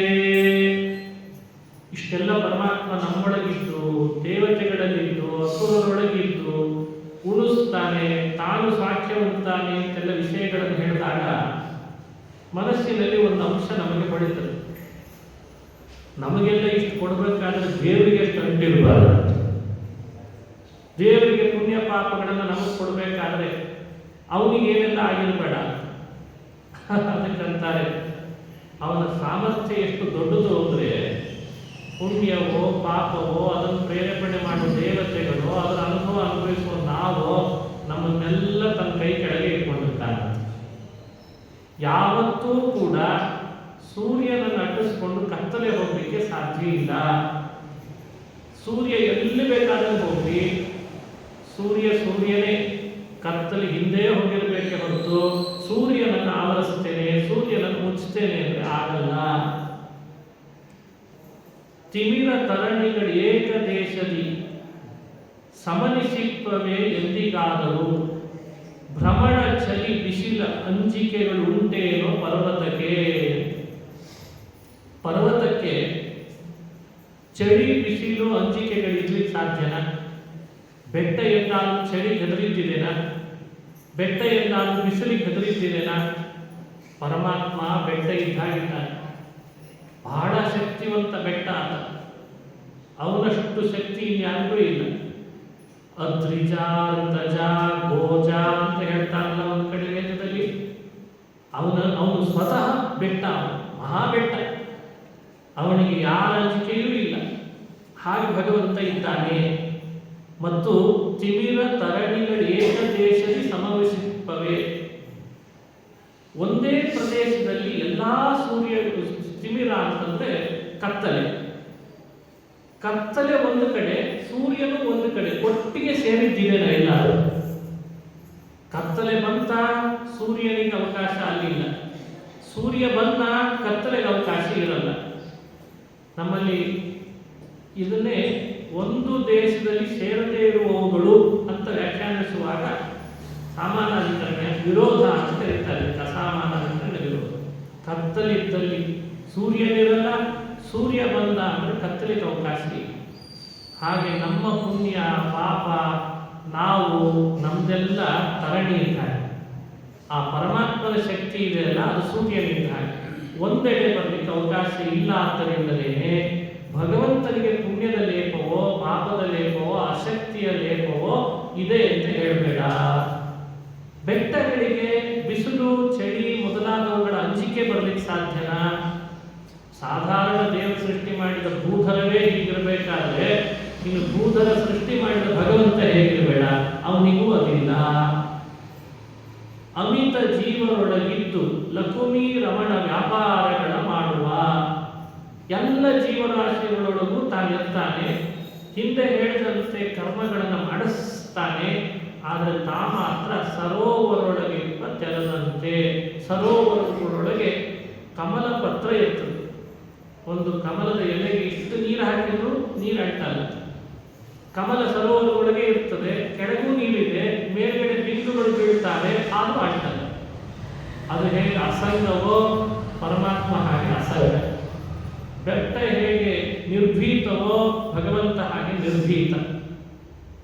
ಸೂರ್ಯ ಮತ್ತು ತರಣಿಗಳು ತಿಮಿರಗಳು ಒಂದು ಕಡೆ ಹೇಗೆ ಸೇರಲ್ವೋ ಪುಣ್ಯದ ಕೆಸರು ಪಾಪದ ಕೆಸರು ಅವನಿಗೆ ಸೇರಲ್ಲ. ಅದೆಲ್ಲ ಕತ್ತಲಿದ್ದಾಗ ಅವನಿಗೆ ಅದು ಸೇರಲ್ಲ. ಅಸಂಗೋಹ್ಯಯಂ ಪುರುಷ ಅಂತ ಉಪನಿಷತ್ತುಗಳು ಹೇಳುವಾಗ ಭಗವಂತನನ್ನ ಅಸಂಗೋಹ್ಯಯಂ ಅಯಂ ಅಸಂಗ ಅಂತ ಹೇಳಿ. ಪರಮಾತ್ಮ ಸೃಷ್ಟಿ ಮಾಡಿದ ಕಣ್ಣಿನ ಗುಡ್ಡೆನೇ ಇಷ್ಟು ಅಸಂಗ ಆಗಿದೆ ಅಂತೆ, ಇನ್ನು ದೇವರು ಹೇಗಿರಬೇಡ ಅಂತ ಹೇಳ್ತಾರೆ. ಕಣ್ಣಿನ ಗುಡ್ಡೆ ಅಸಂಗ ತಾನೆ. ಕಣ್ಣು ಬಹಳ ಅಸಂಗತೆಯನ್ನು ಬೆರೆಯುತ್ತದೆ ಕಣ್ಣು. ಹಾಗೆ ಭಗವಂತ. ಇದೆಲ್ಲ ಉಪನಿಷತ್ತುಗಳಲ್ಲಿ ಬರುವ ಭಗವಂತನ ವ್ಯಕ್ತಿತ್ವವನ್ನು ಸಂಗ್ರಹಿಸಿ ಶ್ಲೋಕದ ರೂಪದಲ್ಲಿ ತಿಳಿಸಿಬಿಡಿ. ಇಲ್ಲಿಗೆ 12ನೇ ಶ್ಲೋಕ ಮುಕ್ತಾಯ ಆಯಿತು. 13, 15 ಎರಡು ಶ್ಲೋಕಕ್ಕೆ ಮುಗಿತು. ಅಂಬುಜೋದ್ಭವ ಮುಖ್ಯ ಸುರಕಲಿ ಶಂಬರಾದಿ ಸಮಸ್ತ ದೈತ್ಯ ಕದಂಬ ಕನುದಿನ ಪುಣ್ಯ ಪಾಪ ವಿಭಾಗವನೆ ಮಾಡಿ. ಅಂಬುಧಿಯ ಜಲವಣು ಮಹದ್ ಇಂಬನಿತು ತುಂಬುವ ಜರದಿ ಪ್ರತಿಬಿಂಬಗಳು ತಾನಿದ್ದು ಯೋಗ್ಯತೆಯಂತೆ ಫಲವೀವ. ಆ ಭಗವಂತ ಸಮಸ್ತ ದೇವತೆಗಳಲ್ಲಿ ಕಲಿ ಮೊದಲಾದ ಅಸುರರಲ್ಲೂ ತಾನಿದ್ದು ಅನುದಿನ ಪುಣ್ಯ ಪಾಪ ವಿಭಾಗವನ್ನು ಮಾಡ್ತಾನೆ. ದೇವರ ಕೆಲಸನೇ ಅದು, ದೇವರ ಕಾರ್ಯವೇ ಅದು. ಅವರವ್ರದೇ ಆದ ಪುಣ್ಯ ಪಾಪ ಕರ್ಮವನ್ನು ಕಲಿ ಮಾಡಿಸೋದಲ್ಲ, ಮಾಡಿದ ನಂತರ ಇರೋದು ವಿಭಾಗ ಅವತ್ತವತ್ತೇ ಮಾಡ್ತಾನೆ, ಅನುದಿನ ಮಾಡ್ತಾನೆ ಅಂತ ಹೇಳ್ತಾನೆ. ಇದು ಒಂದು ದೇವರ ಕರ್ತೃತ್ವ. ಅಂಬುಧಿಯ ಜಲವನ್ನು ಮಹದ್ ಘಟದಿಂದಲೇ. ಆಶ್ಚರ್ಯದ ಸಂಗತಿ ಅಂದರೆ ಇದು ವಿಷ್ಣು ರಹಸ್ಯದಲ್ಲಿರುವ ಒಂದು ಶ್ಲೋಕದ ಅನುವಾದ. ಸಮುದ್ರದ ನೀರು ಬಹಳ ಇದೆ, ಆದರೆ ಮಡಿಕೆ ಇಷ್ಟೇ ಇದೆ. ಮಡಿಕೆಯಲ್ಲಿ ಹೋಗಿ ಸಮುದ್ರದ ನೀರನ್ನು ತುಂಬಿಸ್ಕೊಂಡ್ರೆ ಮಡಿಕೆಯಲ್ಲಿ ತುಂಬಿದ್ದು ಸಮುದ್ರದ ನೀರೇ, ಅಲ್ಲಿರೋದು ಸಮುದ್ರದ ನೀರೇ. ಆದರೆ ಘಟ ಮಡಿಕೆ ಎಷ್ಟು ಇರ್ತದೋ ಅಳತೆ ಅಷ್ಟೇ ನೀರು ಅದರಲ್ಲಿ ತುಂಬಿರ್ತದೆ. ಜೀವರೆಲ್ಲ ಮಡಿಕೆಗಳಿದ್ದಾರೆ. ಅವರು ಮಾಡುವ ಪುಣ್ಯ ಕರ್ಮಗಳು ಪಾಪ ಕರ್ಮಗಳಿದ್ದಾವಲ್ಲ, ಅವರ ಅರ್ಹತೆ ಪರಿಮಿತಿ ಎಷ್ಟಿರ್ತದೋ ಅಷ್ಟೇ ಅವರಿಗೆ ಕೊಡ್ತಾರೆ. ಸಮುದ್ರದಲ್ಲಿರೋ ನೀರು ತೆಗೆದ ಹಾಗೆ ಅಂತ ಉದಾಹರಣೆಯನ್ನು ವಿಷ್ಣು ರಹಸ್ಯದಲ್ಲಿ ಕೊಟ್ಟದ್ದನ್ನು ಇಲ್ಲಿ ಕನ್ನಡದಲ್ಲಿ ಅನುವಾದ ಮಾಡಿದ್ದಾರೆ. ಅಂಬುಧಿಯ ಜಲವಳು ಮಹದ್ ಘಟ ನಿಂಬುದಿತು. ಬಹಳ ದೊಡ್ಡ ಮಡಿಕೆ ತಗೊಂಡು ಬಂದ್ರಿ, ಈಗ ತುಂಬಿಸ್ಕೊಂಡ ಮಡಿಕೆಗಿಂತ ದೊಡ್ಡ ಮಡಿಕೆ, ಅದಕ್ಕಿಂತಲೂ ದೊಡ್ಡದು ತಗೊಂಡು ಬಂದ್ರಿ, ಅದಕ್ಕಿಂತಲೂ ದೊಡ್ಡ ತಗೊಂಡು ಬರ್ರಿ. ಅದರದ್ದೇ ಪರಿಮಿತಿ ಎಷ್ಟಿರ್ತದೋ ಅಷ್ಟಷ್ಟೇ ಅದರೊಳಗೆ ನೀರು ತುಂಬುತ್ತದೆ. ಹಾಗೆ ನಾವು ನೀವುಗಳೆಲ್ಲ ಒಂದು ದೊಡ್ಡ ಮಡಿಕೆ, ಸಣ್ಣ ಮಡಿಕೆ, ಅದಕ್ಕಿಂತ ದೊಡ್ಡ ಮಡಿಕೆ, ಮಧ್ಯದ ಮಡಿಕೆಗಳಿದ್ದಾಗಂತೆ. ಆ ಪರಮಾತ್ಮ ನಮ್ಮಂಥ ಪ್ರತಿಬಿಂಬರಿಗೆಲ್ಲ ತಾನು ಒಳಗೆ ಬಿಂಬನಾಗಿದ್ದು ನಮ್ಮ ಯೋಗ್ಯತೆಗೆ ಅನುಗುಣವಾಗಿ ಫಲ ಕೊಡಲಿ ಶುರು ಮಾಡುತ್ತೆ. ನಮ್ಮದೇನು ಹುಚ್ಚು ಅಂದರೆ ಇನ್ಯಾರಿಗೋ ಏನೋ ಜಾಸ್ತಿ ಸಿಕ್ಕಿದೆ ಅಲ್ಲ ಅಂತ ಅವನು ನನಗೆ ಕೊಡು ಅಂತ ಕೇಳ್ತೀವಿ. ದೇವರಂತಾನೆ ನಿನ್ನ ಮಡಿಕೆದು ಎಷ್ಟೋ ಅಷ್ಟೇ ನಿನಗೆ ಕೊಡ್ತೀನಪ್ಪ, ಅವ್ರ ಮಡಿಕೆ ಅವನಿಗೆ ಕೊಡ್ತೀನಿ, ನಿಂದದಲ್ಲ ಅಂತ ಹೇಳ್ತಾರೆ. ಅದಕ್ಕೆ ನಾವು ಅವ್ರದ್ದು ಬರಲಿ ಅಂತ ಅನ್ಬಾರ್ದು. ಇದು ವಿಷ್ಣು ರಹಸ್ಯದಲ್ಲಿ ಹೇಳಿರುವ ಇದು ಒಂದು ತತ್ವ. ಈ ಪ್ರಮೇಯವನ್ನು ತಿಳಿದು ಪರಮಾತ್ಮನಲ್ಲಿ ವೈಷಮ್ಯ ದೋಷ ಇಲ್ಲ, ಅದನ್ನು ಅರ್ಥೈಸಿಕೊಳ್ಳಿಕ್ಕೆ ಈ ರಹಸ್ಯವನ್ನು ಹೇಳ್ತಾನೆ. ಇನ್ನು 14 ವೀತ ಭಯ ಇನಿತು ವಿಷ್ಣು ರಹಸ್ಯದೊಳು ಅಂತ ಹೇಳಿದ್ದನ್ನು ಮೊದಲೇ ಕೇಳಿ ಆಗಿದೆ. ಕೊನೆಯ ಪದ್ಯ ಹೇಳಿ ಮುಕ್ತಾಯ ಮಾಡ್ತೇನೆ. ವೀತ ಭಯ ವಿಶ್ವೇಶ ವಿಜಿಪಿತ ಮಾತುಳಾಂತಕ ಮಧ್ವವಲ್ಲಭ ಭೂತ ಭಾವನ ಅನಂತ ಭಾಸ್ಕರ ತೇಜಮಃ ರಾಜ ಗೌತಮರ ಮಡದಿಯರು ಕಾಯ್ದ ಅನಾಥ ರಕ್ಷಕ ಗುರುತಮ ಜಗನ್ನಾಥ ವಿಠಲ ತನ್ನ ನಂಬಿದ ಭಕ್ತರನ್ನು ಬರೆವ. ಮಾತ್ರ ಸರಿಯಾಗಿ ಕೂಡೋ ಹಾಗೆ ಹೇಳಿದ. ಇದು ತತ್ತ ಅಂತ ಎರಡನೇ ಅಕ್ಷರ ತಕಾರ ಪ್ರಾಸ ಇಟ್ಟುಕೊಂಡು ಮಾಡಿದ ಶ್ಲೋಕ. ವೀತ ಭೂತ ಗೌತ ನಾಥ ವೀತ ಭಯ ವಿಶ್ವೇಶ ಭಯರಹಿತ, ಅವನನ್ನು ನಾವು ಸ್ಮರಣೆ ಮಾಡಿದರೆ ನಮ್ಮ ಭಯವನ್ನು ಕಳೆಯುವವ. ವೀತಃ ಭಯ ಯಸ್ಮಾತ್ ಸಹ ವೀತ ಭಯ. ಶ್ವೇತ ಭಗವಂತ ಶ್ವೇತನಾಗಿದ್ದಾನೆ. ಶ್ವೇತ ವರ್ಣ ಪರಮಾತ್ಮನಿದೆ. ಬೇರೆ ಬೇರೆ ರೂಪಗಳನ್ನು ಬೇರೆ ಬೇರೆ ವರ್ಣಗಳನ್ನು ಭಾಷ್ಯದಲ್ಲಿ ತಿಳಿಸಿದ್ದಾರೆ. ವಿಧಿಪಿತ ಬ್ರಹ್ಮದೇವರನ್ನ ಸೃಷ್ಟಿ ಮಾಡಿದ್ದಕ್ಕೆ ವಿಧಿಪಿತ. ಮಾತುಳಾಂತಕ ನೋಡಿ, ಸೋದರ ಮಾವನ ಕೊಂದ ಅನ್ನೋದು ದೇವರಿಗೆ ಮಾತ್ರ ಗುಣವಾಗಿದೆ, ಬೇರೆಯವರು ಮಾಡೋ ಹಾಗಿಲ್ಲ. ಯಾರಾದರೂ ಸೋದರ ಮಾವನ ಕೊಂದ ಮಾತ್ರ ಗುಣ ಹೇಳಲಿಕ್ಕಾಗ್ತದ? ದೇವರಲ್ಲಿ ಅದು ಗುಣವಾಗಿರುವುದಿಲ್ಲ. ಲೋಕದಲ್ಲಿ ಯಾವುದನ್ನ ದೋಷ ಅಂತ ತಿಳಿದಿದೆಯೋ ಪರಮಾತ್ಮನಲ್ಲಿ ಅದು ಗುಣವಾಗ್ತದೆ. ಅದನ್ನು ನಾವು ಸಾಕಷ್ಟು ಚಿಂತನೆ ಮಾಡಲಿಕ್ಕಿದೆ. ಈಗ ಸಂಕ್ಷಿಪ್ತ ಹೇಳಿ. ಮಾತುಳಾಂತಕ ಮಧ್ವವಲ್ಲಭ ಭಗವತ್ಪಾದನನ್ನು ಸ್ಮರಣೆ ಮಾಡಿದ್ದಾರೆ. ಭಗವತ್ಪಾದ ಭೂತ ಭಾವನ, ಭೂತ ಅಂದ್ರೆ ಜೀವರು, ಭಾವ ಅಂದ್ರೆ ಉತ್ಪತ್ತಿ ಅಂತ. ಭೂತಾನ ಭಾವನ ಉತ್ಪತ್ತಿ ಅಸ್ಮಾತ್, ಎಲ್ಲ ಜೀವನ ಸೃಷ್ಟಿ ಯಾರಿಂದ ಆಗ್ತದೋ ಅವರು ಭೂತ ಭಾವನ ಅಂತ.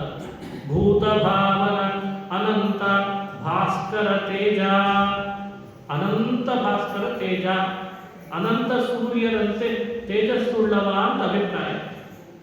ಅವರವರ ಅರ್ಹತೆ ಉನ್ನತೆ ದೇವರು ಕಾಣಿಸ್ತಾನೆ. ಸಹಸ್ರ ಸೂರ್ಯಾಮಿತ ಭಾನು ದೀಧಿತಿ ಅಂತ ಭಗವತ್ಪಾದ ತಾತ್ಪರ್ಯದಲ್ಲಿ ಹೇಳ್ತಾರೆ. ಸಹಸ್ರ ಸೂರ್ಯ ಅಮಿತ ಭಾನು ದೀಧಿತಿ. ಭಗವಂತ ರಾಮಚಂದ್ರ ಹೇಗಿದ್ದ ಅಂತ ಕೇಳುವಾಗ ಹಾಡಿನ ಮಾತು. ಅದರಂತೆ ಇದು ಅನಂತ ಭಾಸ್ಕರ ತೇಜ. ಮಹಾರಾಜ ಮಹಾರಾಜ ಮಹಾರಾಜ ಅವನಿಗಿಂತ ಮತ್ತೊಬ್ಬ ಜಗತ್ತಿನಲ್ಲಿ ರಾಜನಿಗೆ ಇಲ್ಲ. ಉಳಿದವರೆಲ್ಲ 5 ವರ್ಷದ ರಾಜನಷ್ಟೇ. 5, 10, 20 ವರ್ಷ. ಗೌತಮರ ಮಡದಿಯನು ಕಾಯ್ದ ಅನಾಥ ರಕ್ಷಕ. ಈ ಕಥೆ ನೆನಪಾಗಿದೆ ದಾಸರಾಯರಿಗೆ. ಗೌತಮರ ಮಡದಿಯನು ಕಾಯ್ದ ಅಂತ ಸ್ಮರಣೆ ಮಾಡಿಕೊಂಡ್ರು ದಾಸರಾಯ. ಅವಳು ಕಲ್ಲಾಗಿದ್ದು ರಾಮ ಬಂದ, ತನ್ನ ಪಾದಸ್ಪರ್ಶನೆ ಮಾಡಬೇಕು ಅಂತಲ್ಲ, ಸುಮ್ಮನೆ ಕಣ್ಣಿನಿಂದ ನೋಡಿದ. ಸ್ವದರ್ಶನ ಮಾನುಷತಾಮುಪೇತ ಸುಯೋಜಯ ಮಾಸಸ ಗೌತಮೇನ ಅಥೋ ಅಹಲ್ಯಾಂ ಪತಿನಾಭಿಷಪ್ತ ಪ್ರದರ್ಶನಾದಿಂದ್ರಕೃತ ಶಿವೀಕೃತ. ಸ್ವದರ್ಶನ ಮಾನುಷತಾಮುಪೇತ. ಅಹಲ್ಯೆಯನ್ನ ಪರಮಾತ್ಮ ಕಲ್ಲಾಗಿ ಬಿಟ್ಟಿದ್ದಾಳೆ. ಗಂಡ ಹೆಂಡತಿ ಮಾತಿಲ್ಲ, ಕಥೆ ಇಲ್ಲ, ಮನೆಯಲ್ಲಿ ಕೆಲಸ ಮಾಡ್ತಾ ಇಲ್ಲ, ಮನೆ ರಂಗೋಲಿ ಹಾಕಿಲ್ಲ, ಏನಿಲ್ಲ, ಕಲ್ಲಾಗಿ. ಏನು ಬೈದೇ ಇದ್ರನ್ನೇ ಕಲ್ಲಾಗಿರ್ತಾರೆ ಮನೆಯೊಳಗೆ. ಬೈದ್ರೆ ಏನಾಗ್ಬೇಡ ಹೇಳ, ಅವರಾಗಿ ಬೈದು ಕಲ್ಲಾಗಿ ಮಾಡಿಬಿಟ್ಟಿದ್ರು. ನೀನೇನು ಮಾಡೋ ಹಾಗೆ ಶಿಲೀಭವ ಅಂಥ ಕಲ್ಲಾಗಿ ಕೂತ ನಿಷ್ಕ್ರಿಯರಾದಂತಹ ಹಲ್ಲೆಯನ್ನ ಭಗವಂತ ಚೇತನಗೊಳಿಸಿದ, ಸಚೇತನಗೊಳಿಸಿದ, ಸಚೇಷ್ಟೆ ಮಾಡುವಂತೆ ಮಾಡಿದ ಅಂತ ಕಥೆ ನೆನಪಿಸ್ಕೊಂಡು ನಮಗೆಲ್ಲ ಒಂದು ಸೂಚನೆ ಕೊಡ್ತಾರೆ. ನಾವು ಕೆಲಸ ಮಾಡ್ತಿದ್ರು ಕಲ್ಲಾಗಿದ್ದೇವೆ. ಯಾಕೆ ಅಹಲ್ಯೆಯಂತೆ ನಾವೆಲ್ಲ ಕೆಲಸ ಮಾಡ್ತಿದ್ರು ಕಲ್ಲು ಯಾಕೆ? ಮಾಡಬೇಕಾದದ್ದು ಮಾಡ್ತಿರಲ್ಲ, ಅದು ಕಲ್ಲಾಗಿದೆ. ಕರ್ಮ ಅಂದ್ರೆ ಮಾಡಲೇಬೇಕಾದದ್ದನ್ನು ಮಾಡೋದು, ಅಕರ್ಮ ಅಂದ್ರೆ ಮಾಡಬೇಕಾದದ್ದನ್ನು ಮಾಡದೇ ಬಿಡೋದು, ವಿಕರ್ಮ ಅಂದ್ರೆ ಮಾಡಬಾರದನ್ನು ಮಾಡೋದು. ಕರ್ಮ ಅಕರ್ಮ ವಿಕರ್ಮ. ನಮ್ಮಲ್ಲಿ ಅಕರ್ಮದ ಧೋರಣೆ ಇದೆ. ವಿಕರ್ಮ ಮಾಡಿದ್ರೆ ಬಿಡಲ್ಲ, ಕರ್ಮ ಮಾತ್ರ ಹಣಿಕೆ ಹಾಕಲ್ಲ ಅದರ ಕಡೆ. ಇದೇ ವ್ಯತ್ಯಾಸ, ಕರ್ಮ ಅಕರ್ಮ ವಿಕರ್ಮ. ಅಹಲ್ಯೆ ಹಾಗಾಗಿಲ್ಲ, ಮಾಡಬೇಕಾದದ್ದು ಮಾಡುತ್ತಿರಲಿಲ್ಲ, ಮೌನ ವಹಿಸಿದಾಳೆ. ಅವಳನ್ನು ಸಚೇಷ್ಟಗೊಳಿಸಿದ ರಾಮ, ಅದಕ್ಕೆ ಅವಳನ್ನು ನೆನಪಿಸ್ಕೊಂಡ್ರು. ನಮ್ಮಲ್ಲಿಯೂ ಕೂಡ ಈ ಥರದ ಪರಿಸ್ಥಿತಿ ಇದೆ, ಅಹಲ್ಯೆಯಂತೆ ಪರಿಸ್ಥಿತಿ ಇದೆ. ನಾವು ಸಚೇಷ್ಟಿತರಾಗಬೇಕು, ಮತ್ತೆ ಸಕ್ರಿಯರಾಗಬೇಕು. ಅದಕ್ಕೆ ಪರಮಾತ್ಮ ನೀನು ಆ ಕಾರ್ಯ ಮಾಡಿಸಿದಿ, ಗೌತಮರ ಪತ್ನಿ ಅಹಲ್ಯೆಯನ್ನು ಉದ್ಧಾರ ಮಾಡಿ ಅಂತ ನೆನಪಿಸಿಕೊಂಡು ಗೌತಮರ ಮಡದಿಯಲು ಕಾಯ್ದ ಅನಾಥ ರಕ್ಷಕ ಗುರುತಮ ಜಗನ್ನಾಥ ವಿಠಲ ತನ್ನ ನಂಬಿದ ಭಕ್ತರನ್ನು ಪೊರೆವ. ತನ್ನ ನಂಬಿದ ಭಕ್ತರನ್ನ ರಕ್ಷಣೆ ಮಾಡ್ತಾನೆ ಅಂತ ಜಗನ್ನಾಥ ವಿಠಲಾಂಕಿತ ತಮ್ಮ ಈ ಸಂಧಿಯನ್ನ ಮುಕ್ತಾಯ ಮಾಡಿದ್ದಾರೆ. 3 ದಿನಗಳ ಕಾಲ ಯಥಾಮತಿಯಾಗಿ ಸ್ವಗತ ಸ್ವಾತಂತ್ರ್ಯ ಸಂಧಿಯನ್ನ ಪ್ರವಚನ ಮಾಡುವ ಪ್ರಯತ್ನ ಮಾಡಿದ್ದೇನೆ.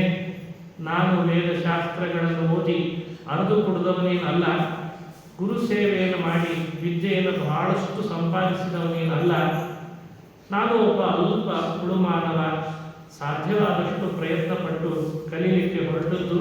ಇದರಲ್ಲಿ ಏನೇ ದೋಷಗಳಿದ್ರು ನನ್ನ ಬುದ್ಧಿಯಿಂದ ಬಂದದ್ದು, ಗುಣಗಳಿದ್ದರೆ ಅದೆಲ್ಲ ನಮ್ಮ ಗುರುಗಳ ಅನುಗ್ರಹ ಅಂತ ಭಾವಿಸಿ ಶುಭಾಧ್ಯಾಯಂತಿಯೇ ಕಾಮಾಕ್ಷ ಗುರುದೇವ ಪ್ರಸಾದದ ಅಂತ ಗುರುದೇವತೆಗಳ ಅನುಗ್ರಹದಿಂದ ಬಂದಿದೆ ಅಂತ ಅವರನ್ನೇ ಸ್ಮರಣೆ ಮಾಡ್ತಾ, ಪೂಜ್ಯ ಶ್ರೀಪಾದಗಳವರ ಚಾತುರ್ಮಾಸ್ಯದ ಸನ್ನಿವೇಶದಲ್ಲಿ ನನ್ನನ್ನು ಪ್ರವಚನಕ್ಕೆ ಭಾಗವಹಿಸುವಂತೆ ಮಾಡಿ ಅನುಗ್ರಹಿಸಿದ್ದಾರೆ. ಶ್ರೀಪಾದಗಳವರ ಶಾಂತ ಮನಸ್ಸು, ನಿಷ್ಕಲ್ಮಶವಾದಂತಹ ಹೃದಯದಿಂದ ವೈಕುಂಠ ಸೀತಾರಾಮಚಂದ್ರ ದೇವರನ್ನು ಆರಾಧಿಸುವಂತಹ ಒಂದು ದೊಡ್ಡ ತಪಸ್ಸು. ಅವರು ಮಾಡುವ ವೈಕುಂಠ ಸೀತಾರಾಮಚಂದ್ರ ದೇವರ ಆರಾಧನೆ ಅದು ನಿಜವಾಗಲೂ ನಮಗೆ ಕಲ್ಯಾಣವನ್ನು ಉಂಟು ಮಾಡುತ್ತದೆ. ಭಗವಂತನ ಪೂಜೆಗಿಂತ ದೊಡ್ಡ ಕಾರ್ಯ ಇನ್ನೇನಿದೆ ಜೀವನದಲ್ಲಿ? ಯಾರ ಕೈಗಳು ದೇವರ ಪೂಜೆ ದೇವರ ಕೈಂಕರ್ಯವನ್ನು ಮಾಡಲ್ಲ, ಅದು ಬದುಕಿದ ಕೈಯಲ್ಲ, ಅದು ಶಾವಕರು ಅಂತ ಹೇಳ್ತಾರೆ. ಯಾರ ಕೈ ದೇವರ ಕೈಂಕರ್ಯವನ್ನು ಮಾಡುತ್ತದೆ, ಬಂಗಾರದ ಕಡಗ ಇಲ್ಲದೆ ಇದ್ರೂ ಕೈಂಕರ್ಯದ ಕಡಗ ಅವರ ಕೈಯಲ್ಲಿ ಇರ್ತದೆ ಅಂತ ಹೇಳ್ತಾರೆ. ಹಾಗಾಗಿ ಆ ವೈಕುಂಠ ಸೀತಾರಾಮಚಂದ್ರ ದೇವರ ಸ್ಪರ್ಶ ಮಾಡಿ ದಿನನಿತ್ಯ ಶ್ರದ್ಧೆಯಿಂದ ಆರಾಧಿಸುವಂತಹ ಅವರ ಅಭಯ, ಆ ಹಸ್ತ, ಅದು ನಿಜವಾಗಲೂ ಬಂಗಾರದ ಕೈಗಳು. ದಿನನಿತ್ಯ ಆ ಭಗವಂತ ಸೀತಾರಾಮನನ್ನ ಕಣ್ತುಂಬ ನೋಡಿ ಆರಾಧಿಸುವಂತಹ ಅವರ ದೃಷ್ಟಿ ನಿಜವಾಗಲೂ ನಮ್ಮ ಪಾಪಗಳನ್ನು ಕಳೆಯುವ ವಜ್ರದ ದೃಷ್ಟಿ ಅಂತ ನಾವು ಭಾವಿಸಬೇಕು. ಶಾಂತರಾಗಿ ಎಲ್ಲರನ್ನೂ ಮಾತನಾಡಿಸಿ, ಎಲ್ಲರನ್ನೂ ತಮ್ಮ ಸನಿಹಕ್ಕೆ ಕರೆಸಿ, ಏನು ಆಪತ್ತು, ಏನು ವಿಪತ್ತು, ಯಾವುದು ಧರ್ಮ, ಯಾವುದು ಅಧರ್ಮ, ಇದರ ಬಗ್ಗೆ ಸರಳವಾದ ಭಾಷೆಯಲ್ಲಿ ಎಲ್ಲರ ಮನಮುಟ್ಟುವಂತೆ ಆಕರ್ಷಿಸುವ ಒಂದು ಅದ್ಭುತ ಚುಂಬಕ ಶಕ್ತಿ ಅದು ಶ್ರೀಪಾದಗಳವರಲ್ಲಿ ನಾವು ಇವತ್ತಿನ ಕಾಲದಲ್ಲಿ ಸಮಾಜ, ಇವತ್ತಿನ ಕಾಲದಲ್ಲಿ ಯತಿಗಳು ಎರಡೂ ಹೇಗಿರಬೇಕು ಅಂದರೆ, ನೀರು ಶುದ್ಧ ಆಗಬೇಕಾದ್ರೆ ಮೀನು ಬೇಕು, ಮೀನು ಬದುಕಬೇಕಾದ್ರೆ ನೀರು ಬೇಕು. ಹಾಗೆ ಸಮಾಜ ಅನ್ನೋದು ನೀರಿದ್ದ ಅದರೊಳಗೆ ಬಹಳಷ್ಟು ಕಸಕಡ್ಡಿಗಳು ಸೇರಿಬಿಟ್ರೆ ಯಾರು ಉಪಯೋಗಿಸ್ಲಿಕ್ಕಾಗಲ್ಲ. ಹಾಗಾಗಿ ನೀರಿನ ಶುದ್ಧಿಗೆ ಮೀನಿನ ಅವಶ್ಯಕತೆ ಇದೆ, ಮೀನಿನ ಬದುಕಿಗೆ ನೀರಿನ ಅವಶ್ಯಕತೆ ಇದೆ. ಹಾಗೆ ಶ್ರೀಪಾದಗಳವರು ಸ್ವತಃ ಮೀನಿನಂತಿದ್ದು ಸಮಾಜದ ನೀರನ್ನು ಶುದ್ಧ ಮಾಡುವ ಮೀನಾಗಿ ನಮ್ಮನ್ನೆಲ್ಲ ಅನುಗ್ರಹಿಸುತ್ತಿದ್ದಾರೆ ಅಂತ ನಾನು ಭಾವಿಸ್ತೇನೆ. ಅಂಥ ಶ್ರೀಪಾದಗಳವರ ಸಾನ್ನಿಧ್ಯದಲ್ಲಿ ನಾನು ನುಡಿಗಳನ್ನು ಹೇಳೋದು ನನ್ನ ಸುಕೃತ ಅಂತ ಭಾವಿಸಿ, ನನ್ನ ಲೋಪದೋಷಗಳನ್ನು ಮನ್ನಿಸಲಿ ಅಂತ ಪ್ರಾರ್ಥಿಸಿ, 2 ವಾಕ್ಕುಸುಮಗಳನ್ನು ಗುರುಗಳ ಸನ್ನಿಧಾನದಲ್ಲಿ ಅಂತರ್ಯಾಮಿ ತತ್ವಾಭಿಮಾನಿ ದೇವತಾ ಪ್ರೇರೇಪಕ ಹನುಮತ್ ಭೀಮ ಮಧ್ವಾಂತರ್ಗತ ರಾಮಕೃಷ್ಣ ವೇದವ್ಯಾಸಾತ್ಮಕ ಬಿಂಬರೂಪಿ ಭಗವಂತನ ಪಾದಗಳಲ್ಲಿ ಅರ್ಪಿಸ್ತೇನೆ. ಶ್ರೀಕೃಷ್ಣ ಅರ್ಪಣಮಸ್ತು. ಹರಯೇ ನಮಃ, ಹರಯೇ ನಮಃ.